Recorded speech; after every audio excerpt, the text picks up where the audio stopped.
हरे कृष्ण सर्वांना. मग तुम्ही सगळीकडे मेसेज टाकाल काय जॉईन फास्टचे सगळ्या हो ग्रुपवर? माताजी, टाकते. हरे कृष्ण सर्वांना. सर्वांचं आपल्या इस्कॉन मंगळच्या वतीनं आपल्या भक्ती सदाचार्य वर्गामध्ये हार्दिक हार्दिक स्वागत. आपण आपल्या क्लासची जी सुरुवात आहे ती गुरुच्या चिन्हे प्रणाम करून मंगलाचरण गाऊन करूया. आणि त्यानंतर आज आपण जे गोपाल भट्ट गोस्वामी आहेत, रघुनाथ दास गोस्वामी, रघुनाथ भट्ट गोस्वामी यांची चरित्र आपण अभ्यासणार आहोत. तर आपण तो अभ्यास सुरू करू. ओम नमो भगवते वासुदेवाय. ओम नमो भगवते वासुदेवाय. ओम नमो भगवते वासुदेवाय. ओम अज्ञातविरान्धस्य ज्ञानाञ्जनशलाकया चक्षुरुन्मिलितं येन तस्मै श्रीगुरुवे नमः. श्रीचैतन्यमनोभीष्टं स्थापितं येन भूतले स्वयं रूप कदा मह्यं ददाति स्वपदान्तिकं.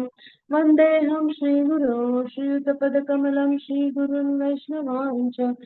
श्रीरूपं साग्रजातं सहगण रघुनाथान्वितं तं सजीवं साद्वैतं सावधूतं परिजनसहितं कृष्णचैतन्यदेवं श्रीराधा कृष्णपादान् सहगण ललिता श्रीविशाखान्वितांश्च. हे कृष्ण करुणा सिन्धो दीनबन्धो जगत्पते गोपेश गोपिकाकान्त राधाकान्त नमोस्तुते. तप्तकाञ्चन गौराङ्गी राधे वृन्दावनेश्वरी वृषभानुसुते देवी प्रणमामि हरिप्रिये. वाञ्छाकल्पतरुभ्यश्च कृपा सिन्धुभ्य एव च पतितानां पावनेभ्यो वैष्णवेभ्यो नमो नमः. नमो ॐ विष्णुपादाय कृष्णपृष्ठाय भूतले श्रीमते भक्तिवेदान्त स्वामिन् इति नामिने. नमस्ते सरस्वती देवे गौरवाणी प्रचारिणे निर्विशेष शून्यवादी पाश्चात्देशतारिणे. जय श्री कृष्ण चैतन्य प्रभु नित्यानंद श्री अद्वैत गदाधर श्रीवासादि गौर भक्तवृंद. हरे कृष्णा कृष्ण कृष्ण हरे हरे, हरे राम राम राम हरे हरे. हरे कृष्ण कृष्ण कृष्ण हरे हरे, हरे राम राम राम हरे हरे. श्री राधा गोविंद की जय. श्री चैतन्य महाप्रभु की जय. श्रील प्रभुपाद की जय. श्री गुरु महाराज की जय.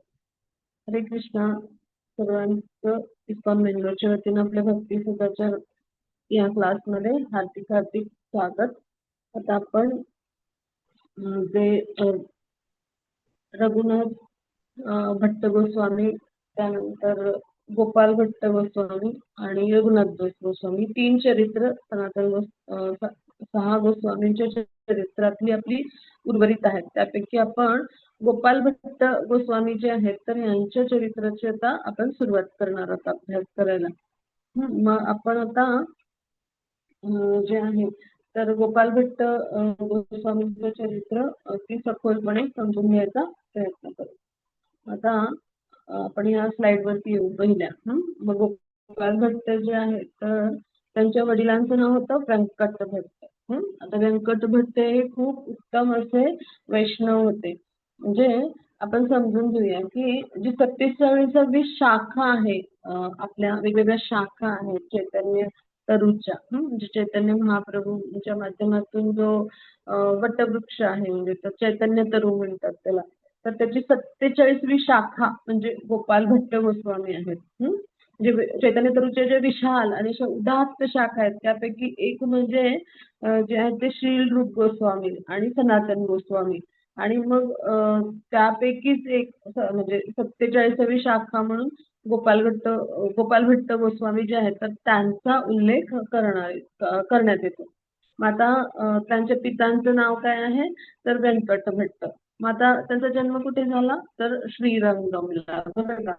मग आता आपण समजून घेऊया की वैष्णव संप्रदायामध्ये म्हणजे जे आहेत तर त्यापैकी जे रामानुजाचार्य चा संप्रदाय आहे म्हणजे गौडीय संप्रदायाचाच ते भाग नंतर बनले, पण सुरुवातीला रामानुजाचार्यांचा संप्रदाय म्हणजे ज्या संप्रदायामध्ये रामानुजाचार्यांसारखे महान आचार्य झाले तर असा संप्रदाय, मग त्याला म्हणायचं महालक्ष्मी संप्रदाय किंवा श्री संप्रदाय, म्हणजे माता लक्ष्मींना ज्ञान दिलं होतं भगवान यांनी जे काही होतं ते. हा, मग हा एक संप्रदाय. मग त्या संप्रदायामध्ये जे होते ते सुरुवातीला त्या म्हणजे संप्रदायानुसार त्यांचे म्हणजे ते शिष्यत्व होतं त्यांच्याकडे, पण नंतर ते गौडीय संप्रदायामध्ये आले म्हणजे गौडीय वैष्णव बनले. मग आता त्यांच्याबद्दल आपण सगळं सखोलपणे अभ्यासून घेणार आहोत.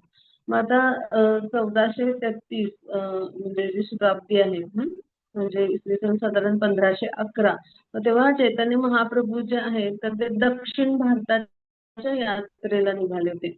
आता दक्षिण भारताच्या यात्रेचं प्रयोजन प्रभूंनी का केलं होतं ह्याचं थोडंसं आपण कारण समजून घेऊया. तर त्यांचे जे म्हणजे भगवान जे आहेत श्री चैतन्य त्यांचं जे नाव आहे तर ते काय आहे तर विश्वरूप. मग त्यांचे जे मोठे बंधू आहेत विश्वंभर जे आहेत, हा तर ते जे आहेत तर त्यांचं जे आहे तर ते तीर्थाटनासाठी बाहेर पडले होते. म्हणजे चैतन्य थोडक्यात म्हणजे आपण गोंधळवायला नको सगळ्यांचा, म्हणून सोपं समजून घेऊया. चैतन्य महाप्रभूंचे मोठे बंधू. ठीक आहे. तर ते जे आहे तर त्यांचं नाव जे आहे तर ते विश्वरूप. मग ते जे आहेत तर ते बाहेर पडले होते तीर्थाटनाला. मग खरं तर त्यांनी संन्यास दीक्षा घेतली होती आणि ते जे आहे ते पंढरपूरमध्ये आपले जे भगवान श्री विठ्ठल आहेत तर त्यांच्यामध्ये अंतर्धान पावले. म्हणजे तेव्हापासून चैतन्य महाप्रभूंनी त्यांना संबोधन वापरलं पंढरीनाथ. म्हणजे आपण जे पंढरीनाथ म्हणतो ना विठ्ठलाला, तर ते चैतन्य महाप्रभूंनी वापरलेलं संबोधन आहे. स्वतः भगवान आहेत स्वयं ते. आणि म्हणून पंढरीनाथ महाराज असं जे म्हटलं जातं ना भगवान यांना, तर ते ह्या उद्देशाने म्हटलं जातं. कारण त्यांचे जे मोठे बंधू होते तर ते जे आहेत ते सुद्धा विष्णू तत्वच आहेत. म्हणजे एक प्रकारे ते जे आहेत ते विष्णू तत्व असल्यामुळे विलीन झाले पंढरीनाथांमध्ये म्हणजे विठ्ठलांमध्ये अंतर्धान पावले. मग हे सगळं माहिती होतं बरं का चैतन्य महाप्रभूंना, पण प्रचार प्रसारासाठी आणि त्या पद्धतीनं म्हणजे जास्तीत जास्त अशा पद्धतीत जीवांपर्यंत जाऊन त्यांचं जे आहे तर ते उद्धार करण्यासाठी ते कार्य करत होते. मग आता हा भाग आपण समजून घेतला. मग त्यामुळे चैतन्य महाप्रभू जे आहेत तर त्यांनी दक्षिण भारताची यात्रा सुरू केली. मग आता 4 म्हणजे जे 4 महिन्यांचा काळ असतो म्हणजे चातुर्मास जो आहे तर तो त्याचा काळ आला. मग त्यावेळेला काय झालं ते व्यंकट भट्टांच्या घरी जे आहेत तर ते म्हणजे राहायला थांबले. आणि त्यावेळेला व्यंकट भट्ट जे आहेत तर त्यांना त्यांची चैतन्य महाप्रभूंची सेवा करायची संधी मिळाली. मग आता गोपाळ भट्ट जे आहेत तर त्यांच्याविषयी आपण थोडंसं समजून घेणार आहोत, पण त्याआधी थोडासा इतिहास समजून घेणार आहोत. आता गोपाळ भट्टांना सुद्धा म्हणजे जे भगवान श्री चैतन्य महाप्रभूंची सेवा करायची संधी मिळाली. आता गोपाळ भट्ट जे आहेत तर ते म्हणजे ते जेव्हा गोस्वामी म्हणजे स्वरूपात उदयाला आले किंवा नामरूपाला आले तर त्यानंतर त्यांना म्हणजे त्यांचे जे काका आहेत त्यांचं नाव आहे प्रबोधानंद सरस्वती. तर त्यांच्याकडून दीक्षा मिळाली. मग आता हे सगळं कसं घडलं ते आपण समजून घेणार आहोत. पुढच्या आपण स्लाइडवर इथे चित्रात पहा सगळ्यांनी जे श्रीरंगमचं मंदिर आहे प्रसिद्ध मंदिर श्रीरंगमचं, आपली यात्रा पण गेली होती पहा आता इकॉन मंगलोरची, तर ती इकडेच गेली होती. तर इथे सगळेजण जाऊन दर्शन घेऊन आले. तर इथे भगवान जे श्री चैतन्य आहेत ते जाऊन आले आणि तिथे त्यांनी व्यंकट भट्टांची भेट घेतली होती. त्यांचे चरण पादुकांचं पण मंदिर आहे श्रीरंगम मध्ये. अशा पद्धतीने दक्षिण भारताच्या जेव्हा यात्रेवर भगवान जिथे जिथे होते तिथे तिथे त्यांचे चरण पादुकांचे बहुतांशी मंदिर सगळीकडे आहेत, काही ठिकाणीच नाहीये. तर म्हणजे चैतन्य महाप्रभूंनी अशा पद्धतीनं हा प्रचार प्रसार सुरू केला होता. आता पुढे जाऊ आपण त्याच्या पुढच्या स्लाइड वर एक मिनिट.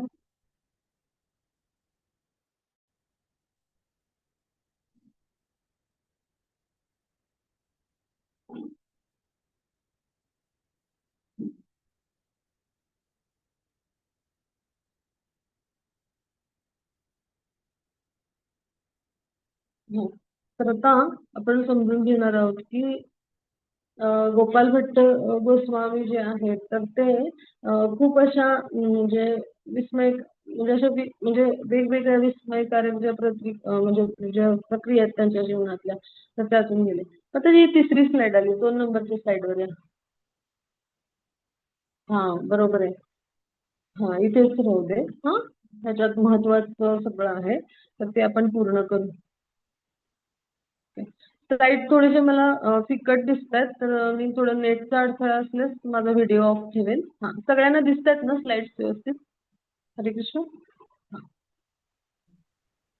हरे कृष्ण माताजी, दिसतंय. हा हा ठीक आहे, हरी बोल. तर आपण आता हा भाग समजून घेऊया की जे गोपाल भट्ट गोस्वामी आहेत तर ते जे भगवान श्री चैतन्य आहेत तर त्यांचेच एक पार्षद आहेत. हा आणि संन्यासी म्हणून ते स्वतः एक भगवान जे आहेत तर त्यांचे एक म्हणजे सहकारी म्हणून त्यांनी कार्य केलं. आता भगवान चैतन्य जे आहेत तर त्यांच्याबरोबर असे अनेक सहकारी पार्षद असतात. आता जे भगवान श्री चैतन्य आहेत तर ते त्याला नेहमी गोपाल गोपाल गोपाल असं म्हणायचे आणि ते त्यांच्या पाठून मग धावत जायचे जिथं चैतन्य महाप्रभू असायचे. इतके ते त्यांचे जवळचे होते बरं का. आणि चैतन्य महाप्रभू जे होते तर त्यांनी काय केलं की स्वतःला एकदा जे आहे तर तुम्ही आपलं जे गोपालक रूप आहे तर त्या रूपामध्ये म्हणजे त्यांना प्रत्यक्ष म्हणजे दर्शन असं दिलं होतं. म्हणजे गोपाल भट्ट जे आहेत मग त्यांनी काय केलं त्यांना जे आहे ते साष्टांग दंडवत घातला. म्हणजे गोपाल भट्ट गोस्वामी जे आहेत तर त्यांना भगवान श्री चैतन्यांनी त्यांचं जे गोपालक रूप आहे ना म्हणजे एक गोप बालक म्हणून जे असं रूप आहे वृंदावनामधलं तर त्या रूपामध्ये म्हणजे गाईचा रंगला घेणारे नंदबाबांचे पुत्र त्या रूपामध्ये दर्शन दिलं होतं. आणि ते पाहून म्हणजे जे गोपाल भट्ट गोस्वामी आहेत तर त्यांनी त्यांच्या चरणी एकदम दंडवत घातलं आणि त्यांच्याकडे ते पाहत राहिले. मग आता चैतन्य महाप्रभू जे आहेत तर तत्क्षणी म्हणजे तिथून ते अंतर्धान पावले. मग आता ते स्वतःच कृष्ण आहेत तर हे त्यांनी पाहिलं होतं की म्हणजे जे श्री चैतन्य महाप्रभू आहेत ते कृष्ण आहेत ते त्यांनी जाणलं होतं. आणि त्यामुळे ते त्यांच्या आपल्या सगळ्या पार्षदांबरोबर आहेत. म्हणजे त्यांना जे आहे तर हे गुढ आहे ते त्यांना उकललं. मग आता त्यांनी एकदा भगवान श्री चैतन्यांना विचारलं की म्हणजे या सगळ्याबद्दल. मग त्यावेळेला स्वतः जे म्हणजे चैतन्य महाप्रभू आहेत तर त्यांनी आपल्या म्हणजे कृष्ण अवताराबद्दल माहिती दिली त्यांना. म्हणजे अशा पद्धतीने त्यांच्या चर्चा होत असतात. म्हणजे हे जे अंतर्गत पार्षद आहेत ना ह्यांच्याशीच चैतन्य महाप्रभूंचं अत्यंत जवळकीनं असं बोलणं असेल आणि हे फार गोपनीय स्तरावर आपल्या मध्व गौडीय परंपरेमध्ये ठेवलं जातं बरं का. मग आता हे जे म्हणजे पुत्र आणि मुलगा हे दोघे पण जे होते तर हे श्रीकृष्ण म्हणजे जे भगवान श्री चैतन्य महाप्रभूंचे भक्त आहेत. मग आता गोपाल भट्ट गोस्वामी जे आहेत तर ते अत्यंत म्हणजे जे आहेत तर ते सौभाग्यशाली असं आपण म्हणूया. कारण त्यांचे आई वडील दोघं पण जे आहेत तर ते म्हणजे चैतन्य महाप्रभूंच्या म्हणजे भक्तीमध्ये होते म्हणजे त्यांचे अनुयायी होते. त्यांच्या सेवेमध्ये सुरुवातीपासून होते म्हणजे ते भक्त होते. त्यांना माहिती होतं की श्रीकृष्ण जे आहेत तर ते स्वयं चैतन्य महाप्रभूंच्या रूपात पृथ्वीवरती अवतरले आहेत त्यामुळे ते त्यांच्या सेवेमध्ये होते. मग त्यामुळे त्यांनी गोपाल भट्ट गोस्वामींना वृंदावनला जायला परवानगी दिली आणि त्यामुळं म्हणजे हे जे सगळी विचार प्रक्रिया झाली त्यांची तर ही सगळी हे म्हणजे हे सगळं कशामुळे म्हणजे आपलं एक जीवन जे आहे तर ते श्रीकृष्णांच्या सेवेमध्ये समर्पित करूया ही जी त्यांची इच्छा होती आणि वृंदावनला जाऊया मग ह्या सगळ्याला त्यांनी म्हणजे त्यांचे जे आई वडील आहेत व्यंकट भट्ट आणि त्यांची माता तर त्यांनी परवानगी दिली होती कारण ते स्वतः भक्त होते उच्च कोटीचे म्हणजे अशा पद्धतीने जेव्हा आपले माता पिता किंवा असे कुटुंबातले लोक भगवत भक्त असतात तेव्हा पहाटे घरातले प्रत्येक सदस्य जो आहे तर त्याला भक्तीमध्ये कसं दृढवता येईल तर त्यासाठी प्रयत्न करत असतात मग त्यांनी त्यांना परवानगी दिली आणि त्यामुळे गोपाल भट्ट गोस्वामींनी वृंदावनमध्ये जाऊन तिथे 7 प्रमुख विग्रहांपैकी श्री राधारमण विग्रहाची स्थापना केली का राधारमण मंदिराचे पुजारी जे आहेत तर ते आपल्या गौडीय संप्रदायातले आहेत का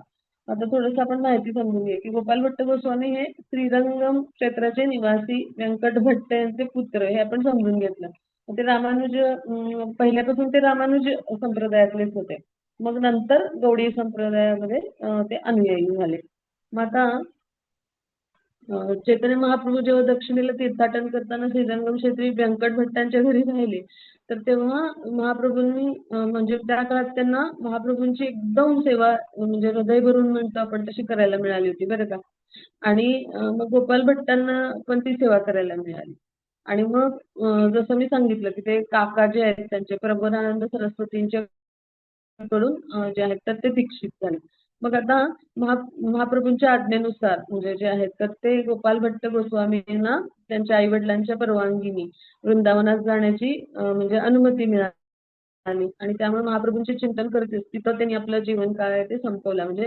आयुष्यभर त्यांनी तिथे सेवा केली म्हणजे तिथे जाऊन ते वृंदावनला गेले मग तेव्हा रूप गोस्वामी सनातन गोस्वामींना भेटले मग हा समाचार श्री चैतन्य महाप्रभूंना पण मिळाला होता म्हणजे चैतन्य महाप्रभू पण अत्यंत संतुष्ट झाले त्यांच्यावर आणि रूप गोस्वामी आणि सनातन गोस्वामींना त्यांनी आज्ञा दिली की गोपाळ भट्टांना आपले धाकटे बंधू समजून स्वीकारून त्यांची सगळ्या प्रकारे तुम्ही काळजी घ्या मग सनातन गोस्वामींनी गोपाळ भट्ट गोस्वामींच्यावर त्यांचं खूप म्हणजे प्रेम होतं मग स्वतः संकलन केलेली वैष्णव स्मृती म्हणून त्यांची हरिभक्ती विलास या नावाने प्रकाशित केली म्हणजे अशा पद्धतीनं त्यांचा स्नेह होता ते गोपाल भट्ट गोस्वामी आहेत त्यांच्यावर मग रूप गोस्वामी आणि सनातन गोस्वामी यांच्या मार्गदर्शनाखाली गोपाल भट्ट गोस्वामींनी मग पुढे जसं मी सांगितलं तसं हे जे विग्रह आहेत त्यापैकी राधारमण विग्रहाची स्थापना केली हे फार महत्वाचे मुद्दे आहेत हा तर हे आपण सगळ्यांनी समजून घेतले आता आपण पुढच्या मुद्द्यावर जाऊ हा मग त्याची पुढची स्लाइड घेऊया आता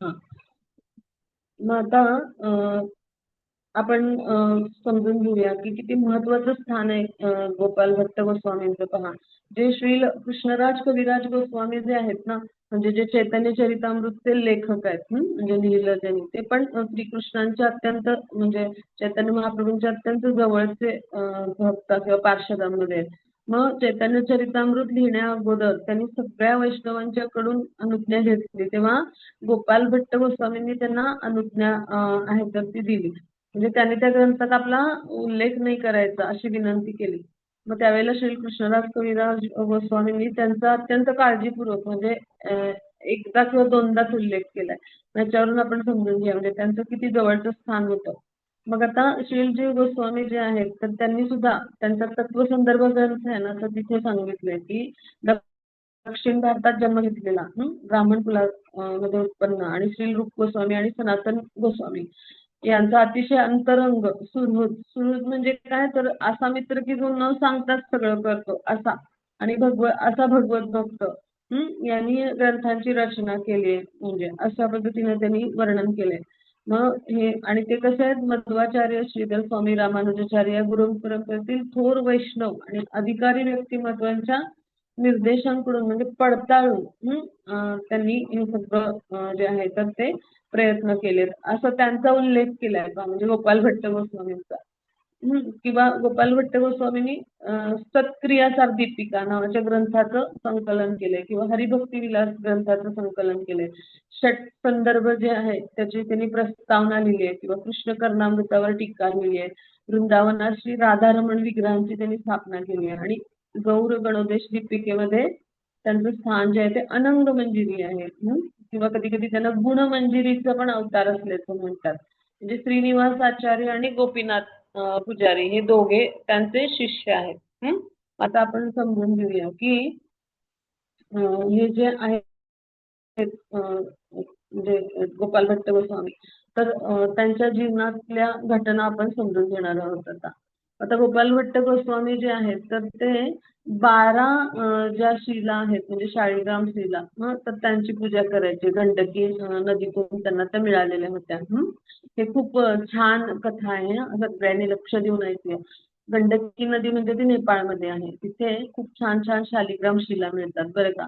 मग आता त्यावेळेला काय झालं की त्यांच्या हृदयस्थ जे कृष्ण आहेत तर म्हणजे म्हणजे त्यांना खूप लौल्य होतं म्हणजे कृष्णांची कृपा व्हावी आपल्यावर असं त्यांना इच्छा होती. सगळ्यांनाच असतं ना, सगळ्या भक्तांनाच असतं. मग आता काय झालं की त्यांना असं वाटायचं की आपल्याकडे या शाळीग्राम शिलाच आहेत. मग आपल्याला जे कृष्ण आहेत तर त्यांना स्नान घालायला मिळावं.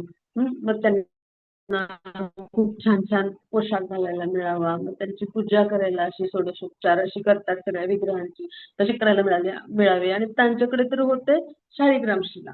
मग एक दिवशी म्हणजे नरसिंह चतुर्दशीच्या दिवशी संध्याकाळी काय झालं तर ते नरसिंह भगवान जे आहेत तर त्यांच्यावर असं ध्यान करत होते. आणि त्यावेळेला जे नरसिंह भगवान आहेत तर ते जो म्हणजे दगडी खांब आहे तर त्याच्यात म्हणजे त्याच्यातून त्यांना बाहेर असं आले असं दर्शन झालं बरं का. मग त्यांनी श्रीकृष्णांची प्रार्थना केली.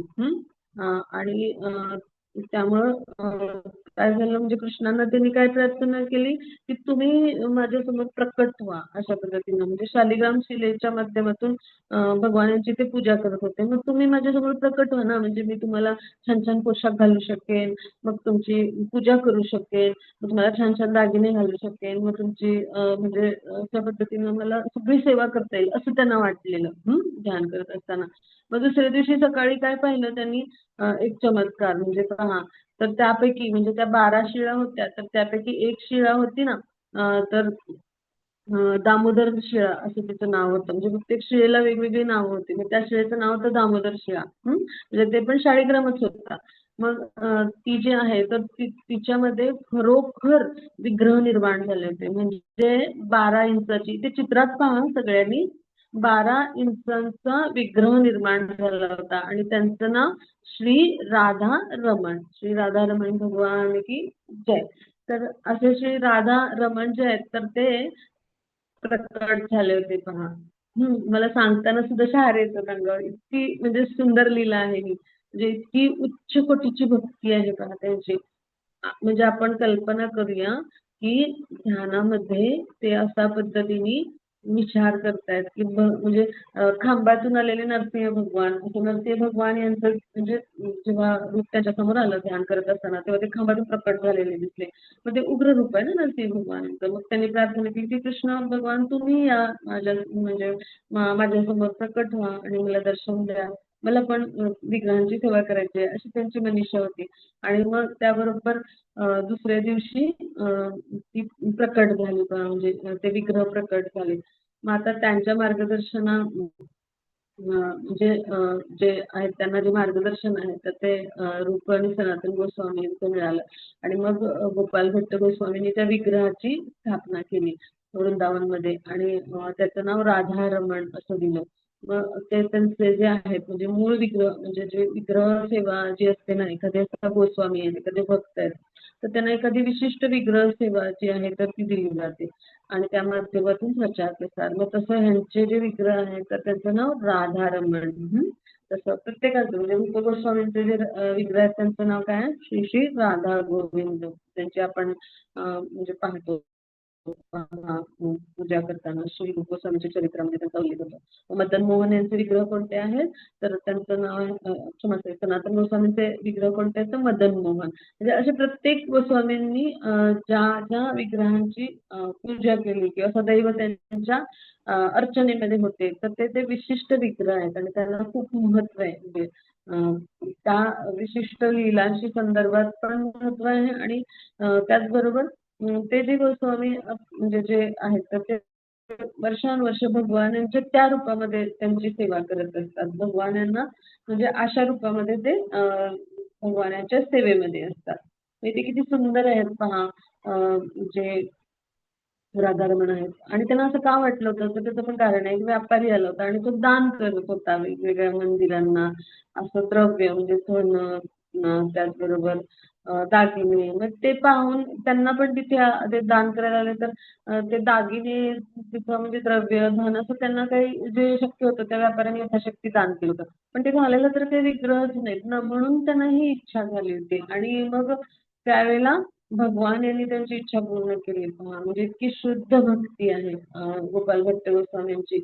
आणि इतकं जवळचं स्थान आहे त्यांचं की ते दुसरे दिवशी भगवान स्वयं तिथे त्वरित विग्रहांच्या रूपात अवतरित झाले. पहा आता हे विग्रह सुद्धा असतात हे कुठूनच येतात तर परमब्रह्ममधून येतात म्हणजे वैकुंठातून येतात. वैकुंठ धामामध्ये ते असतात मग तिथून ते अवतरित होत असतात. म्हणजे भगवानांचा अर्चावतारच आहे. पहा म्हणजे एका भक्तांच्या इच्छेनुसार. आणि इथे जे दिसतात ना भगवान अगदी असेच्या असे आहेत. म्हणजे भगवान यांची पहा कसं कमनीय छान बांधा आहे. कंबर कशी एवढी कमनीय आहे पहा. मग छाती कशी रुंद आहे. मग नाक किती सुंदर आहे. डोळे कसे सुरेख आहेत पहा. कमलनयन म्हणतात भगवान यांना है ना. कपाळ भगवान जे आहे त्यांचं कसं असं विशाल आहे कपाळ. आणि त्यांचे जे केस कसे आहेत तर भ्रमरांच्या थव्यात म्हणजे सारखे ताटव्यांसारखे जसं भगवान यांचं वर्णन करतात तसेचे तसे सुंदर भगवान इथे प्रकटले पहा. आणि ती किती इंचाची होती 12 इंचाची जी आहे ती मूर्ती होती पहा. आता अजूनही ती आहे वृंदावनमध्ये. आपण जे वृंदावनला गेले असतील त्यांनी दर्शन घेतलं असेल पहा. आपण जर कधी वृंदावनला गेलो तर तिथे निश्चितच सगळ्यांना दर्शन करायला ते विघ्न मिळतातच. कारण वृंदावन यात्रेमध्ये म्हणजे जे जे असतात लीलास्थळी तिथे राधारमण मंदिर हे म्हणजे मुख्य असल्यामुळे प्रमुख तिथल्या विग्रह मंदिरांपैकी तिथे म्हणजे बऱ्याचदा म्हणजे तिथे दर्शनाचा जो आहे तो योग मिळतो सगळ्यांना. आता पुढे जाऊ आपण. त्याच्या पुढच्या स्लाइड वर येऊ.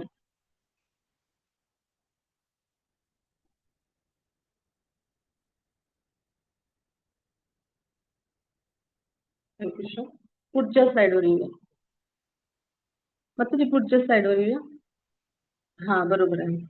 मग आता इथे आपण समजून घेऊया की जेव्हा कृष्णराज कविराज गोस्वामींनी परवानगी घेतली मी जसं सांगितलं की वैष्णवांची सगळ्या चैतन्य चरित्रामृत लिहिण्यापूर्वी तर तेव्हा त्यांनी गोपाल भट्ट गोस्वामींना सुद्धा परवानगी मागितली. त्यांचे आशीर्वाद घेतले. आणि त्यांनी काय सांगितलं माझं नाव कुठे उल्लेख करू नको म्हणून त्यांनी एकदा दोनदाच उल्लेख केले. जास्त वेळा जे आहे तर ते उल्लेख त्यांच्या नावाचा नाहीये का. मग आता पुढे आपण समजून घेऊ की जे कृष्णराज कविराज आहेत तर त्यांनी गोपाल भट्ट गोस्वामींना म्हणजे एकदा दोनदाच त्यांनी चैतन्य चरितामृतामध्ये त्यांचा उल्लेख केलाय. आणि जसं मी सांगितलं श्री जीव गोस्वामींनी काय केलंय त्यांच्या तत्व संदर्भामध्ये असा उल्लेख केला आहे की दक्षिण भारतातला म्हणजे तिथे जन्म घेतलेला एक ब्राह्मण कुलात उत्पन्न झालेला भक्त असा उल्लेख केलाय त्यांचा. आणि मग असे म्हणजे की जे खूप रूप गोस्वामी आणि जे सनातन गोस्वामी आहेत त्यांचे अंतरंग सुहृद असा भगवत भक्त. तर या भगवत भक्ताने एका ग्रंथाची रचना केली अशा पद्धतीने त्यांनी वर्णन केलंय पहा. आणि म्हणून माझ्यासारखा एक म्हणजे एकदम असा जो क्षुल्लक जीव आहे तर मी पुस्तकातील प्रसंगांना आता कालक्रमानुसार लिहिण्याचा प्रयत्न करतो असं त्यांनी जीव गोस्वामींनी स्वतःबद्दल लिहिलंय पहा. म्हणजे इतक्या उच्च स्तरावर त्यांचं स्थान आहे पहा. मग आता हा भाग आपण समजून घेतला. मग आता म्हणजे त्यांच्या बाबतीत अजून महत्वाचं काय तर ते आपण समजून घेणार आहोत की जे गोपाल भट्ट गोस्वामी जे आहेत तर म्हणजे त्यांचं स्थान इतकं महत्वाचं आहे गौडीय परंपरेमध्ये की जसे महत्वाचे आचार्य होऊन गेलेत गौडीय परंपरेतले मध्वाचार्य श्रीधर स्वामी रामानुजाचार्य किंवा इतर जे वैष्णव आहेत की जे म्हणजे शिष्य परंपरेमध्ये येऊन गेलेत तर त्यांच्या इतकंच त्यांचं स्थान आहे पहा. आता भागवत संदर्भाची सुद्धा म्हणजे सुरुवातीची आपण समजून घेऊया की भागवत संदर्भ म्हणजे षट संदर्भ आहेत. श्रील रूप गोस्वामींनी षट संदर्भ दिलेत. षट संदर्भ म्हणजे 6 संदर्भ आहेत की भगवान श्रीकृष्ण जे आहेत हेच पूर्ण पुरुषोत्तम भगवान आहेत. त्यांची भगवत्ता प्रस्थापित करणारे आणि भागवत आणि इतर वेगवेगळ्या म्हणजे उपनिषद पुराण ह्यांचे संदर्भ घेऊन जीव गोस्वामींनी ह्या टीका लिहिल्यात 6 वेगवेगळ्या. तर मग ह्या ज्या टीका लिहिल्यात तिथे षट संदर्भापैकी जो म्हणजे वेगवेगळ्या संदर्भांची वेगवेगळी नावं आहेत. प्रीती संदर्भ, असं परमात्मा संदर्भ अशी नावं आहेत. तत्व संदर्भ, भक्ती संदर्भ अशी वेगवेगळी नावं आहेत षट संदर्भांची.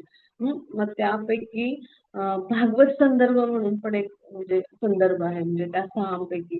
तर त्याची जी प्रस्तावना आहे ना तर ती गोपाल भट्ट गोस्वामींनी लिहिली आहे. पहा आता आपण पुढे जाऊया. इथे चित्रात पहा सगळ्यांनी हे चित्र छानपैकी पहा की ते शालिग्रामाला कशा पद्धतीने फुलांची माळा घालायचे आणि त्यांची सेवा करायची. तर त्यांच्या मनात तो विचार आला त्याचं ते चित्र आहे. म्हणजे आधीचं चित्र ह्या स्लाइडच्या आधीचं. आता आपण ह्या स्लाइड वर येऊ. ते त्यांच्या लिखाणाबद्दल माहिती आहे. तर त्यांनी काय केलं शत त्यांच्या म्हणजे ज्या लिखाणांपैकी षट संदर्भाची प्रस्तावना तर त्यांनी लिहिली आहे. त्याचबरोबर सत्क्रिया सार दीपिका नावाचा ग्रंथ त्यांनी लिहिलाय. मग त्यांनी हरिभक्ती विलास ग्रंथाचं संपादन केलंय. ते कुणाच्या सांगण्यावरून तर सनातन गोस्वामी आणि रूप गोस्वामी यांच्या सांगण्यावरून. म्हणजे हरिभक्ती विलास जो आहे तर तो त्यांनी संकलित केलाय आणि त्याचं संपादन पण केलंय. मग कृष्ण कर्णामृतावर त्यांनी टीका लिहिली आहे. कृष्ण कर्णामृत की जो ग्रंथ चैतन्य महाप्रभूंना दक्षिणेतल्या यात्रेमध्ये मिळाला होता. म्हणजे दक्षिण भारताच्या यात्रेमध्ये ते गेले होते. तर त्यावेळेला त्यांना ब्रह्मसंहिता आणि कृष्ण कर्णामृत हे 2 ग्रंथ संस्कृतमध्ये त्यांचं जे आहे ते आपण म्हणू की मूळ स्वरूप मिळालं. आणि मग ब्रह्मसंहितेचा 5वा अध्याय मिळाला त्यांना.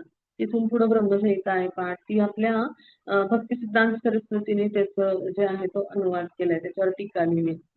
मग आता त्यापैकी जे कृष्ण कर्णामृत होतं तर त्याच्यावर टीका जी आहे तर ती गोपाल भट्ट गोस्वामींनी लिहिली आहे. पहा आणि आपल्याला मी जसं आता सांगितलं तर तसं गौड गणोदेश दीपिका म्हणजे ज्याच्यामध्ये आपले सगळ्या गौडीय वैष्णव परंपरेतले जे सगळे आचार्य आहेत तर त्यांच्या आध्यात्मिक ज्या अवस्था म्हणजे आध्यात्मिक जगतातलं त्यांचं स्थान आणि ते कशा पद्धतीने आध्यात्मिक जगतामध्ये असायचे तर ते सगळ्यांची वर्णन आहेत त्यांच्या जीवनचरित्रांची. तर तिथे 184 नंबरच्या श्लोकामध्ये भगवान श्रीकृष्णांच्या ज्या विविध लीला आहेत तर त्यामध्ये ते अनगमंजिरी म्हणून कार्य करायचे. कधी कधी त्यांना गुणमंजिरी पण म्हणलं जातं. आणि त्यांचे मुख्य 2 जे आहेत ते जे शिष्य जसं मी सांगितलं श्रीनिवास आचार्य आणि गोपीनाथ पुजारी तर हे 2 जे आहेत ते त्यांचे मुख्य शिष्य होते. आता आपण पुढे जाऊया. मग आता अजून थोडीफार आपण माहिती घेऊया.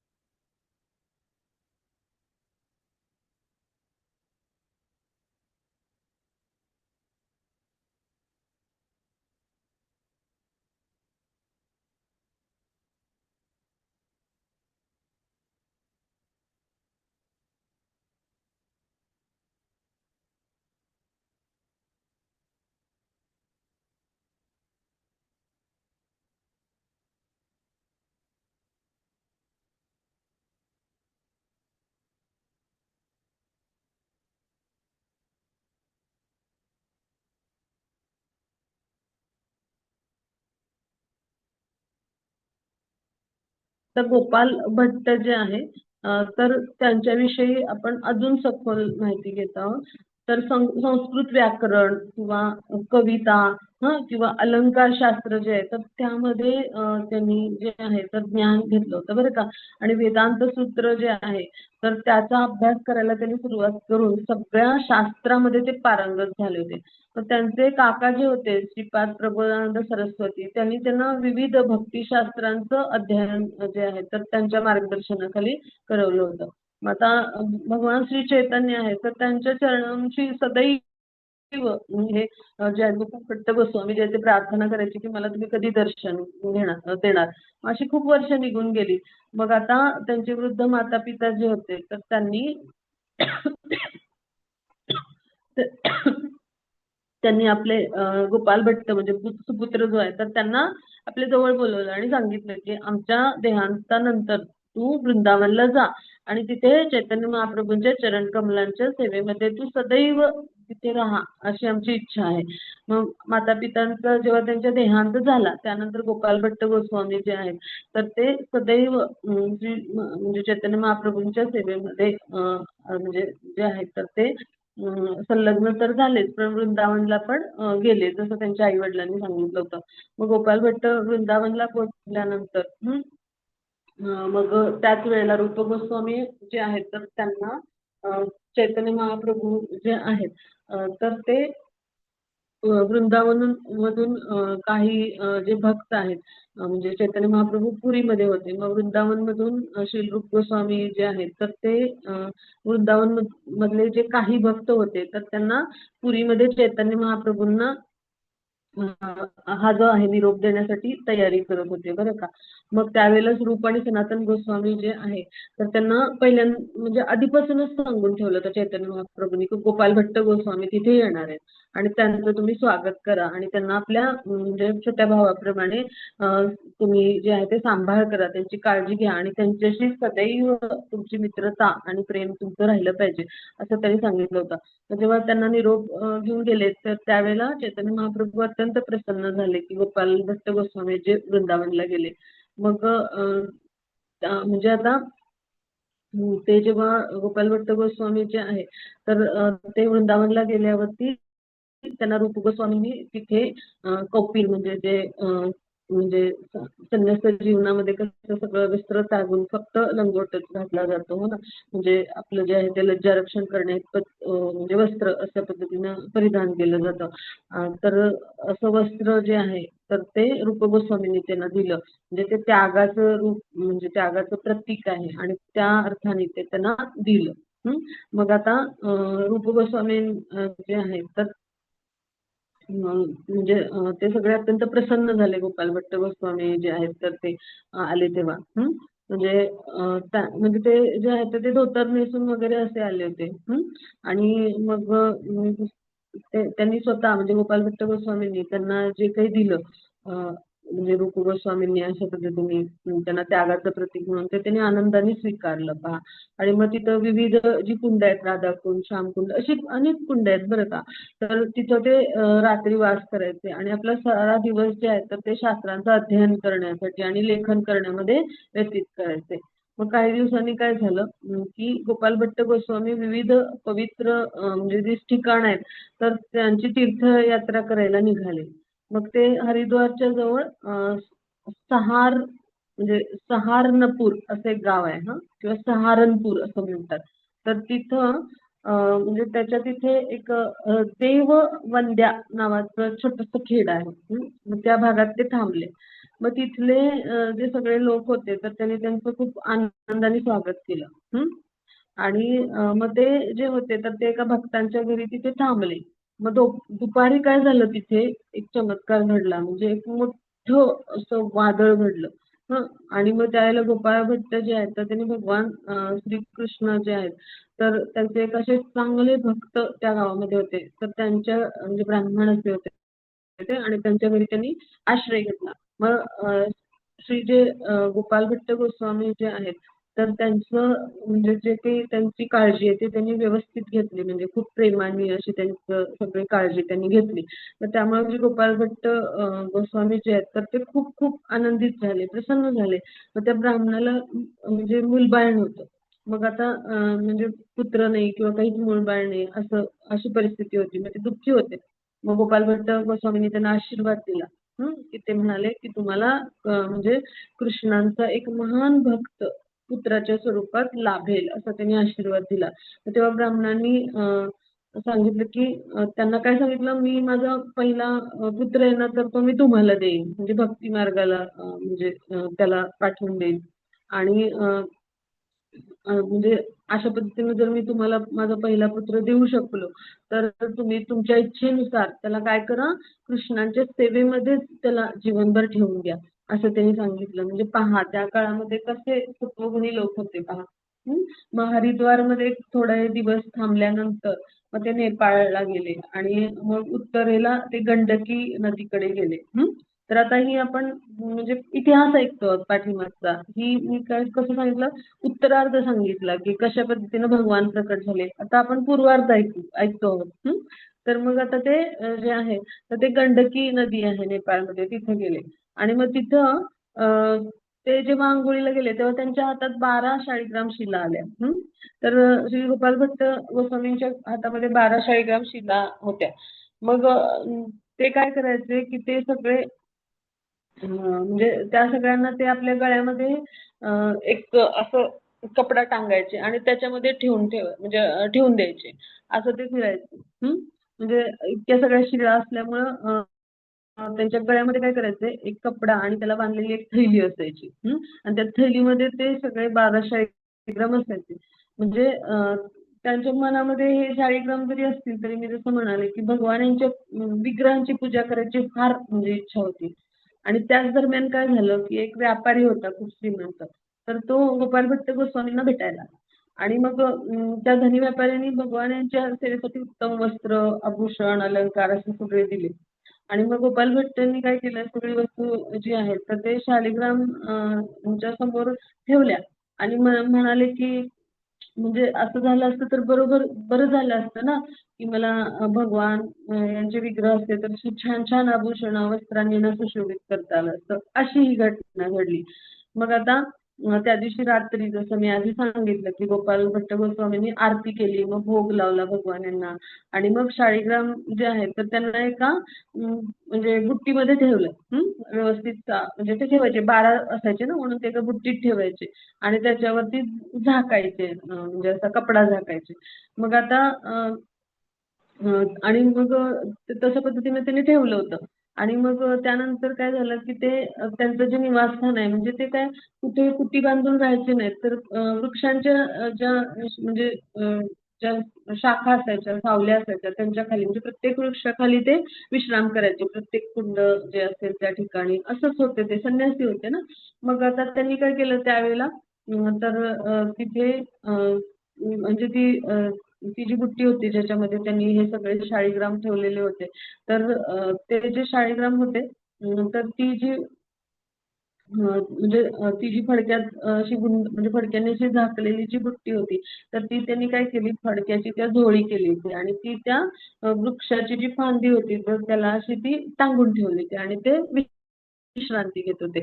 मग त्यांनी थोड्या वेळाने भजन केलं, मग प्रसाद ग्रहण केला आणि परत झोपी गेले बरं का रात्री ते.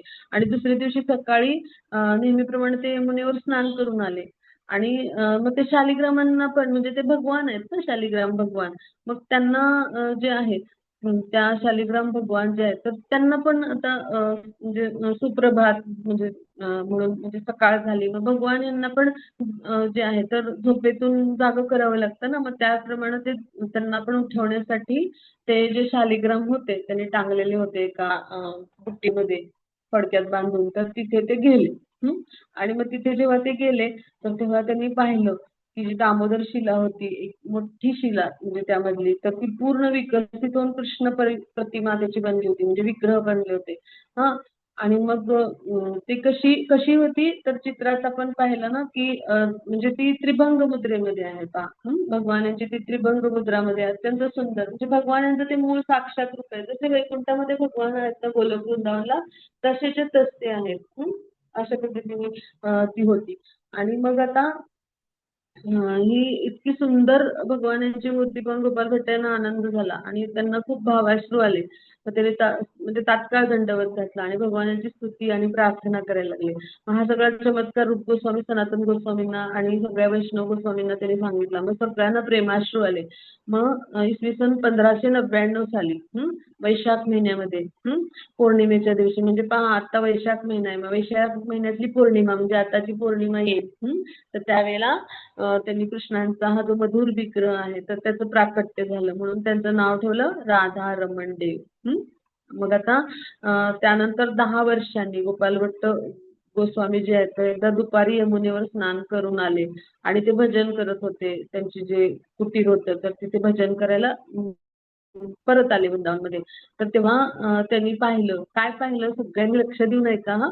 तर त्यांनी पाहिलं की त्यांच्या कुटी जी होती तर त्याच्या द्वारावरती एक छोटा असा मुलगा बसला होता.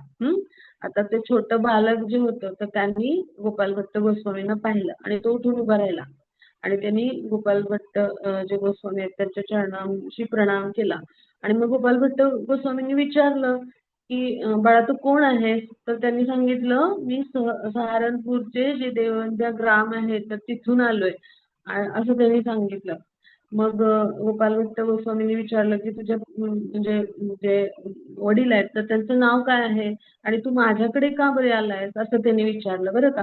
मग तो बालक म्हणाला की माझ्या वडिलांनी सांगितलंय की तुमच्या सेवेमध्ये माझं जीवन जे आहे तर ते मी समर्पित करणं आवश्यक आहे.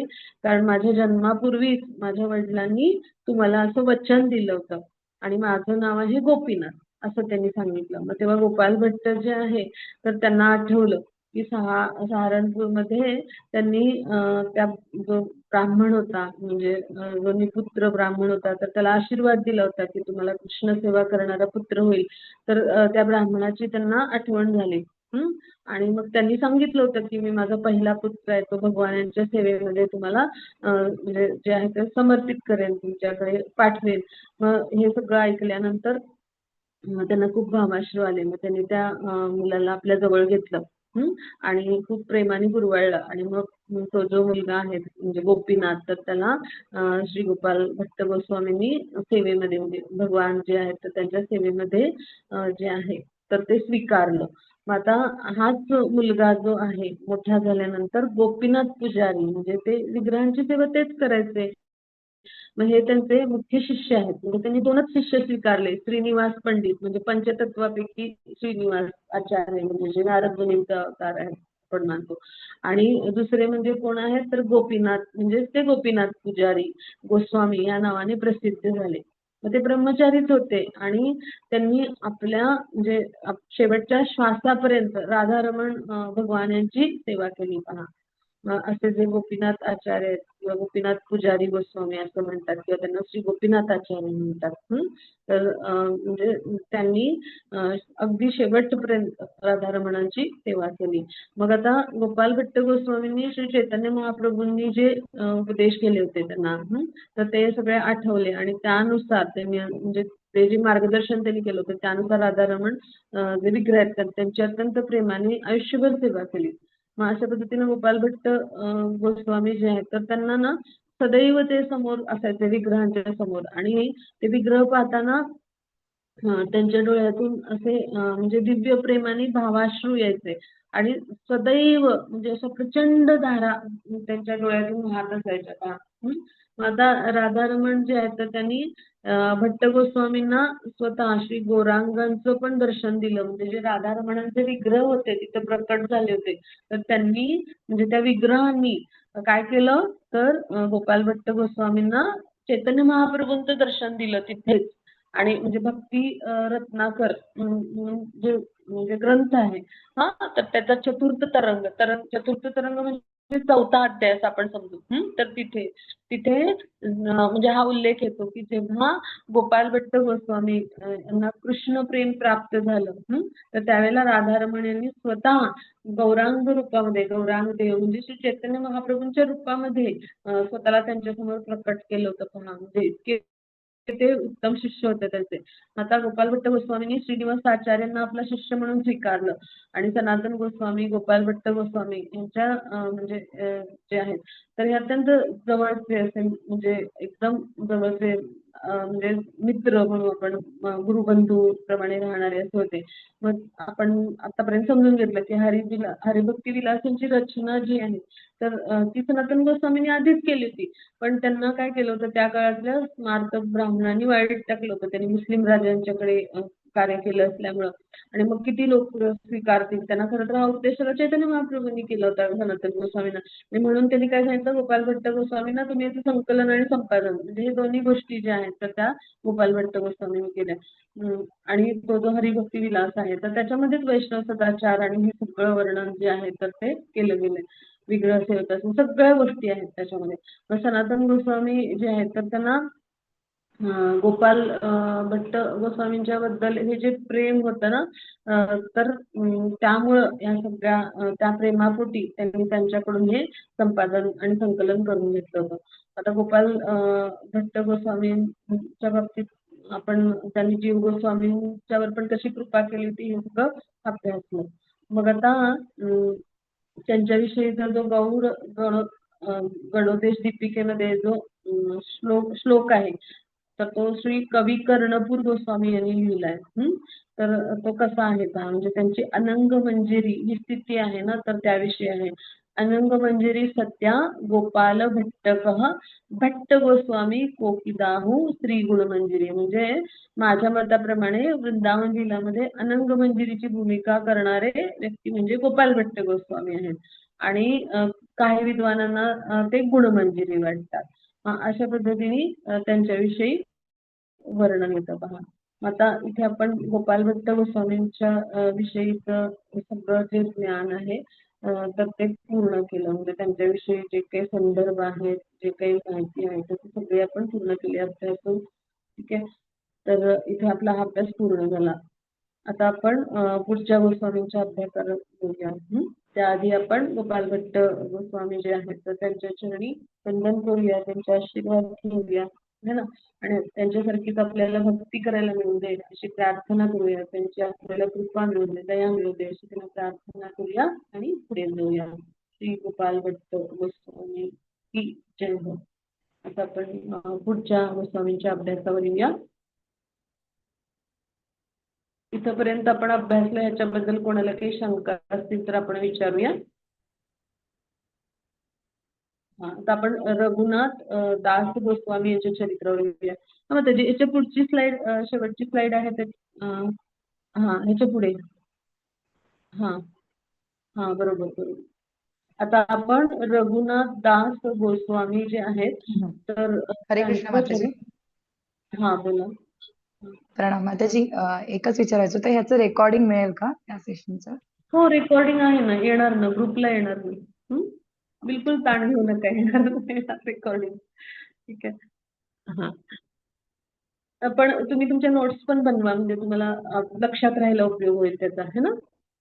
आणि आपण ह्या गोस्वामींचे चरित्र असे उत्तम उत्तम भगवानांचे जे पार्षद आहेत अंतरंग भक्त यांचे अभ्यास केला तर आपल्याला खूप प्रेरणा मिळते. आपल्याला भक्ती मार्गावर कसं दृढतेने टिकून राहायचं, कशा पद्धतीनं आपण भक्ती मार्गावरती प्रवास करत असताना अडथळे येतील पण आपल्या ध्येयाशी एकनिष्ठ राहायचं. अशा सुंदर सुंदर प्रेरणा मिळतात पहा. रघुनाथ दासांचं चरित्र तर खूप खूप सुंदर आहे. आता आपण त्या अभ्यासाला सुरुवात करूया. रघुनाथ दास गोस्वामींच्या चरणी आपण प्रणाम करूया आणि त्यांच्या चरित्राचा आपण अभ्यास सुरुवात करूया. आता रघुनाथ दास गोस्वामींचा जो उल्लेख आहे मगाशी मी तुम्हाला सांगायला विसरले. जे गोपाल भट्ट गोस्वामी आहेत यांचा संदर्भ आपल्याला पाहिजे असेल तर आपण आदिलीला जो आहे ना चैतन्य चरितामृतातला तर त्याच्या आदिलीलाचा 10व्या अध्यायातला 105 नंबरचा जो श्लोक आहे तिथं त्यांच्याविषयीचं आपण थोडीफार माहिती तिथे अभ्यासू शकतो. थोडे थोडे उल्लेख आहेत पण खूप छान संदर्भ आहेत. तसं चैतन्य चरितामृतामध्ये आता रघुनाथ दास गोस्वामी आहेत तर त्यांची जी थोरवी आहे ना म्हणजे त्यांच्याविषयीची माहिती थोडीफार तर ती अंत्यलीला जी आहे चैतन्य चरितामृताची तर त्याचा 3ऱ्या अध्यायातला 169 ते 170 श्लोकामध्ये थोडंफार त्यांच्याविषयीचं वर्णन मिळतं आपल्याला. तर हे संदर्भ आपण लिहून ठेवले तरी चालतील. म्हणजे 3रा अध्याय जो आहे तर तिथे चैतन्य चरितामृतातला अंत्यलीला त्यातला 3रा अध्याय आणि त्यातला 169 आणि 70 श्लोक 169 आणि 170 असं सगळ्यांनी लक्षात ठेवूया.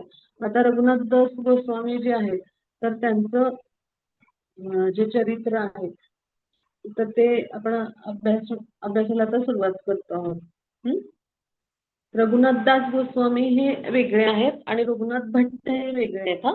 कोणाचा गोंधळ नको व्हायला. तर आधी आपण रघुनाथ दास गोस्वामींचं चरित्र अभ्यासणार आहोत. आता 6 गोस्वामी मध्येच येतात, रघुनाथ दास गोस्वामी पण आणि रघुनाथ भट्ट गोस्वामी पण. पण म्हणून गोंधळ नको घालूया हा कुणी. हे 2 वेगवेगळे गोस्वामी आहेत. नंतर आपण आपल्या क्लासच्या शेवटी सगळ्यांना मी चित्र दाखवेन, जे 6 गोस्वामी आहेत त्यांचं, म्हणजे सगळ्यांना लक्षात येईल. मग आता रघुनाथ दास गोस्वामी हे कोण होते, तर ते गोवर्धन मुजुमदार नावाचे जे ब्राह्मण होते, तर त्यांचे पुत्र होते. आणि ते त्या काळी शिक्षण घेत होते आणि ते पुढे रघुनाथ दास गोस्वामी बनले. आणि ते कोणाकडे गेले, कोणाचे भक्त आहेत, तर खूप मोठं आहे बरं का त्यांचं, म्हणजे खूप मोठं सौभाग्य आहे की ते हरिदास ठाकूर यांच्याकडे जाऊन त्यांचं रोज दर्शन घ्यायचे. रघुनाथदास गोस्वामी म्हणजे हरिदास ठाकूरची त्यांच्यावर कृपा झाली त्यामुळं. आता हरिदास ठाकूर म्हणजे कोण आहेत, तर ब्रह्माजी आहेत. आणि मग असे जे परम दयाळू हरिदास ठाकूर आहेत, तर त्यांच्या कृपेमुळे, म्हणजे अशा उच्च कोटीच्या वैष्णवांची कृपा आपल्या जीवनामध्ये किती महत्वाची असते पहा. त्याचं कारण आपल्याला ह्याच्यात समजेल, या चरित्रामध्ये सगळ्यांना लक्षात येईल की त्यांची कृपा झाली, त्यांचं वरदान मिळाल्यामुळे त्यांच्यावर चैतन्य महाप्रभूंची कृपा झाली आणि चैतन्य महाप्रभूंच्या चरण कमलांचा त्यांना आश्रय मिळाला पहा. हा भाग आपण लक्षात घेऊया. मग एक दिवशी काय झालं, बलराम आचार्य म्हणून होते, तर त्यांनी हरिदास ठाकूरांना हिरण्य आणि गोवर्धन मुजुमदार जे होते, तर त्यांच्या सभेत बोलवलं. मग आता हरिदास ठाकूरांना ते घेऊन आले. तर आता या मागची थोडीशी आपण म्हणजे माहिती लक्षात घेऊया, म्हणजे आपल्या सगळ्यांना संदर्भ लक्षात येईल. तर आता मुसलमान एक मंत्री होता रामचंद्र खान, त्यांनी हरिदास ठाकूरांना त्रास दिला होता भरपूर. मग हरिदास ठाकूरच्या बाबतीत त्यांनी जे जे केलं होतं, तर त्याच्याबद्दल त्यांना जे आहे ते भगवान यांच्याकडूनच कसा दंड मिळाला. तर ते रामचंद्र खान यांनी ती वेश्या पाठवून हरिदास ठाकूरांचं पतन होण्यासाठी प्रयास केले ते मत्सरापोटी. मग आता तिथे नित्यानंद प्रभू एक गेले होते. त्या रामचंद्र खानाच्या जे आहे ते अंगणात गेले प्रचार करता करता बरं का. आणि मग तिथे ते गेले नित्यानंद प्रभू, तर ते साक्षात बलरामजी आहेत. आणि मग ते तिथे गेले आणि त्यांनी काय सांगितलं की रामचंद्र खान जे आहेत, तर त्यांना त्यांनी निरोप पाठवला की म्हणजे नित्यानंद प्रभू इथे आलेत आणि जे आहेत तर ते म्हणजे त्यांना तिथे संकीर्तन करायचं असं सांगितलं. मग तो जो रामचंद्र खान होता हा असुरीच प्रवृत्तीचा होता. त्याने नित्यानंद प्रभूंना सूचना पाठवून दिली की महाराज, रामचंद्र खानने तुम्हाला कोण्या दुसऱ्या गृहस्थाच्या घरी राहण्यासाठी मला पाठवायला सांगितलंय आणि तुम्ही त्या गवळ्याच्या घरी जा. तिथे जवळ एक गवळ्याचं घर आहे, तिथे प्रशस्त गोशाळा आहे आणि तिथे जा. का तर त्याच्या अंगणात दुर्गा मंडप होता आणि दुर्गा पूजेसाठी त्यांनी घालून ठेवला होता. तिथे ते दरवर्षी दुर्गा पूजा करायचे, मोठा मंडप होता म्हणून त्यांना तिथे अनुयायांना भक्तांना बोलवून संकीर्तन करायचं होतं. पण अशा पद्धतीने भगवान स्वयं आहेत, त्यांचा प्रत्यक्ष विस्तार पहिला म्हणजे बलरामजी आहेत आणि बलरामजींचं स्वरूप म्हणजे नित्यानंद प्रभू किंवा अनंत शेष, म्हणजे ते नित्यानंद प्रभू आहेत. मग त्यांना अशा पद्धतीने रामचंद्र खानने निरोप पाठवला. आणि मग ती सेवकांनी त्यांच्या सूचना सांगितलेली बघून नित्यानंद प्रभूंना क्रोध आला आणि ते बाहेर आले आणि मोठ्या मोठ्यानं हसायला लागले. ही थोडीशी कथा मी तुम्हाला का सांगते, त्यामुळे तुम्हाला लक्षात येईल. आणि मग रामचंद्र खान जो आहे ना, तर त्याच्याविषयी ते म्हणाले, बरं झालं तो योग्यच बोलला, खरोखरच हे स्थान आहे ना, हे माझ्या राहण्यासाठी योग्य नाही असं म्हणाले. आणि काय म्हणाले ते की हे जे आहे ते म्लेच्छांसाठी, म्लेच्छ यवन कोणाला म्हणायचं की जे मांसाहार करतात, मद्यपान करतात, म्हणजे शास्त्रांच्या निषिद्ध जाऊन कार्य करतात, ते म्लेच्छ यवन असुरीच असतात ते. मग असं बोलून क्रोधानेच तिथून नित्यानंद प्रभू उठले आणि चालू लागले. आणि रामचंद्र खानला दंड देण्याकरता ते त्या गावात पण थांबले नाहीत. आणि मग इकडं काय झालं, रामचंद्र खाननी सेवकाला आज्ञा देऊन नित्यानंद प्रभू ज्या स्थानावर बसले होते बरं का त्यांच्या अंगणात, तर तिथली माती खोदून घेतली, म्हणजे अशुद्ध झालंय म्हणून. म्हणजे पहा त्यांचा कसा अपमान केला त्यांनी ते निघून गेल्यावर. आणि दुर्गा मंडपात म्हणजे जे मंदिर, म्हणजे जी जागा जिथं बसले होते नित्यानंद प्रभू, तर त्या अंगणात त्यांनी शुद्धीकरण करण्यासाठी काय केलं, गायीच्या शेणाने ती सारवली आणि तिथं गोमूत्र शिंपडलं. म्हणजे रामचंद्र खान जो होता तो असा होता. आणि तो म्हणजे जो होता तो भ्रष्ट अधिकारी होता शासनातला.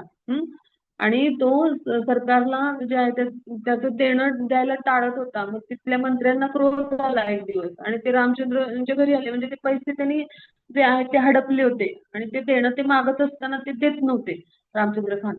आणि ही घटना जी आहे ते हे सगळ्या घटना आहेत त्या हरिदास ठाकूरांच्या बाबतीत त्यांनी हे सगळे दुष्कृत्य केल्यानंतरचे आहेत बरं का. मग हरिदास ठाकूर तर म्हणजे उच्च कोटीचे वैष्णव होते. तर त्यांनी त्या स्त्रीचा उद्धार केला, वेश्या स्त्रीचा, आणि तिला वैष्णवी बनवून ते निघून गेले तिथनं. ती उत्तम वैष्णव भक्त बनली. आणि मग इकडे मग ही घटना घडली.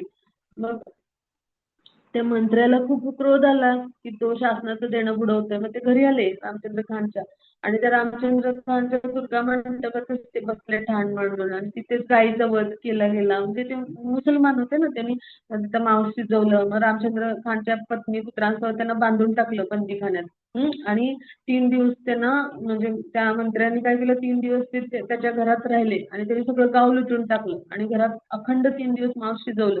आणि दुसऱ्या दिवशी तो तिथं आपल्या लोकांना घेऊन निघून गेला. आणि मग रामचंद्र खानचं पण पद काढून घेतलं, त्याचं धन सगळं काढून घेतलं, त्याचा कोणी अनुयायी राहिला नाही. आणि ते गाव पण दीर्घकाळ ओसाड राहिलं. म्हणजे जेव्हा थोर भगवत भक्तांचा असा अपमान होतो तर त्यावेळेला म्हणजे हरिदास ठाकूरांचा तर त्यांनी केलाच होता त्यांच्या चरणी अपराध, आणि त्याचबरोबर नित्यानंद प्रभूंच्या चरणी पण अपराध. तर त्यावेळेला देश गाव म्हणजे सगळे एका मनुष्याच्या चुकीमुळे दुःखद परिणाम भोगतात पहा. म्हणजे असं ते घडतं. आणि मग हे जे हरिदास ठाकूर होते तर ते पायी प्रवास करीत चांदपूरला आले आणि तिथं बलरामाचार्य नावाचे जे होते आणि भक्त होते, तर तिथं त्यांच्या घरी राहिले. आणि मग तिथेच गंगा यमुनेच्या संगमावर म्हणजे हुबळी जिल्ह्यामध्ये सप्तग्राम नावाचं गाव आहे, तर तिथं गंगा यमुनेचा संगम आहे. तर तिथं म्हणजे हे चांदपूर गाव आहे. आणि मग तिथं रघुनाथदास गोस्वामी जे आहेत तर यांचे पिता, त्यांचं नाव गोवर्धन दास मुजुमदार आणि चुलत्यांचं नाव हिरण्य असे राहत होते. मग आता हे दोघे गोवर्धन आणि हिरण्य हे कोण होते, तर पुरोहित होते. म्हणजे हे जे दोघे होते गोवर्धन जे होते आणि हिरण्य, तर हे यांचे म्हणजे ते पुरोहित होते. यदुनंदन आचार्य आणि बलराम आचार्य. म्हणजे गोवर्धन आणि हिरण्य हे मोठे श्रीमंत असे होते आणि त्यांचे पुरोहित होते बलराम आचार्य आणि यदुनंदन आचार्य. मग आता बलराम जे आचार्य आहेत आणि जे यदुनंदन आचार्य आहेत तर यांना हरिदास ठाकूरांची कृपा मिळाली. आणि मग आता तिथे त्यांनी हरिदास ठाकूरांना एक पर्णकुटी दिली होती म्हणून त्या गावामध्ये त्यांनी त्यांना विनंती केली की इथे राहा. मग ते बलराम आचार्य आणि यदुनंदन आचार्यांच्या घरी भोजन घ्यायचे हरिदास ठाकूर. आणि म्हणून जे रघुनाथदास गोस्वामी जे आहेत तर ते आता त्या काळात तिथे शिक्षण घेत होते. मग त्यांना त्यामुळं हरिदास ठाकूरांची कृपा मिळाली, ते रोज दर्शनाला जायचे त्यांच्या. आणि मग आता एकदा काय झालं, हे म्हणजे बलरामाचार्य आणि जे हरिदास ठाकूर आहेत तर ह्यांना म्हणजे हे पुरोहित आहेत बलरामाचार्य यदुनंदनाचार्य हे कोणाचे, तर गोवर्धन मुजुमदार जे आहेत तर त्यांचे. पण त्यांच्या ते मोठे जमीनदार होते. तर त्यांच्या सभेमध्ये त्यांनी यायला त्यांना विनंती केली. हिरण्य हा त्यांचा भाऊ आहे गोवर्धन मुजुमदारांचा. तर हे दोघांना म्हणजे बलरामाचार्यांनी हरिदास ठाकूर आणि हिरण्य, हिरण्य हा मुजुमदारांचाच भाऊ लागतो. तर ह्यांना गोवर्धन मुजुमदार जे मोठे जमीनदार होते, रघुनाथ दास जे आहेत तर त्यांचे वडील म्हणजे त्या गोस्वामींचे वडील आहेत, तर त्यांच्या सभेत यायला विनंती केली. मग हरिदास ठाकूरांना घेऊन ते तिथं आले. मग हरिदास ठाकूरांना पाहताच काय केलं, तर हे जे हिरण्य आणि गोवर्धन मुजुमदार हे दोघे भाऊ आहेत, तर ह्यांनी काय केलं, त्यांना अत्यंत आदराने उठून नमस्कार केला आणि त्यांना आसन दिलं. आणि त्यावेळेला रघुनाथदासांना त्यांनी आशीर्वाद दिला. आपला सुपुत्र त्यांच्या पायाशी त्यांनी जे आहे त्यांच्या पायाशी समर्पित केलं त्यालाही. मग त्यावेळेला त्यांना त्यांनी आशीर्वाद दिला सर्वात प्रथम. मग आता तिथं अनेक विद्वान आणि हे सगळे होते. आणि आता ते हिरण्य आणि गोवर्धन हे सुद्धा मोठे पंडित होते बरं का. म्हणजे श्रीमंत होते तर ते पंडित पण होते पहा. आणि मग आता त्या सगळ्यांनी हरिदास ठाकूरांची म्हणजे तिथं थोरवी गायली त्या सभेमध्ये.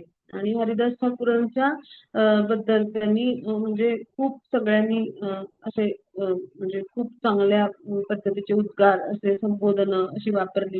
म्हणजे इतकं महत्वाचं हरिदास ठाकूरांचं स्थान होतं पहा. आणि म्हणून हरिदास ठाकूर जे आहेत ते असे जे गुरु आहेत तर ते रघुनाथदास गोस्वामींना लाभले सुरुवातीच्या काळात त्यांचं दर्शन व्हायचं त्यांना. मग आता आपण पुन्हा स्लाइड वरती येऊ. तर आता रघुनाथदास गोस्वामी जे आहेत तर ते श्रीकृष्ण म्हणजे जे आहेत म्हणजे कोण श्री चैतन्य महाप्रभूंच्या चरणकमलांचा आधार घेण्यासाठी खूप वेळापासून प्रयत्न करत होते. मग शेवटी त्यांना चैतन्य महाप्रभूंची भेट मिळाली म्हणजे ते गेले चैतन्य महाप्रभूंकडे आणि त्यांना भेटले. जेव्हा चैतन्य महाप्रभू शांतीपुरा म्हणजे अद्वैताचार्यांचं गाव शांतीपुरामध्ये अद्वैताचार्यांचं घर आहे. मग तिथे शांतीपुराकडून वृंदावनला जात होते. मग त्यावेळेला तिथे रघुनाथदास गोस्वामींची भेट झाली तिथे चैतन्य महाप्रभूंशी.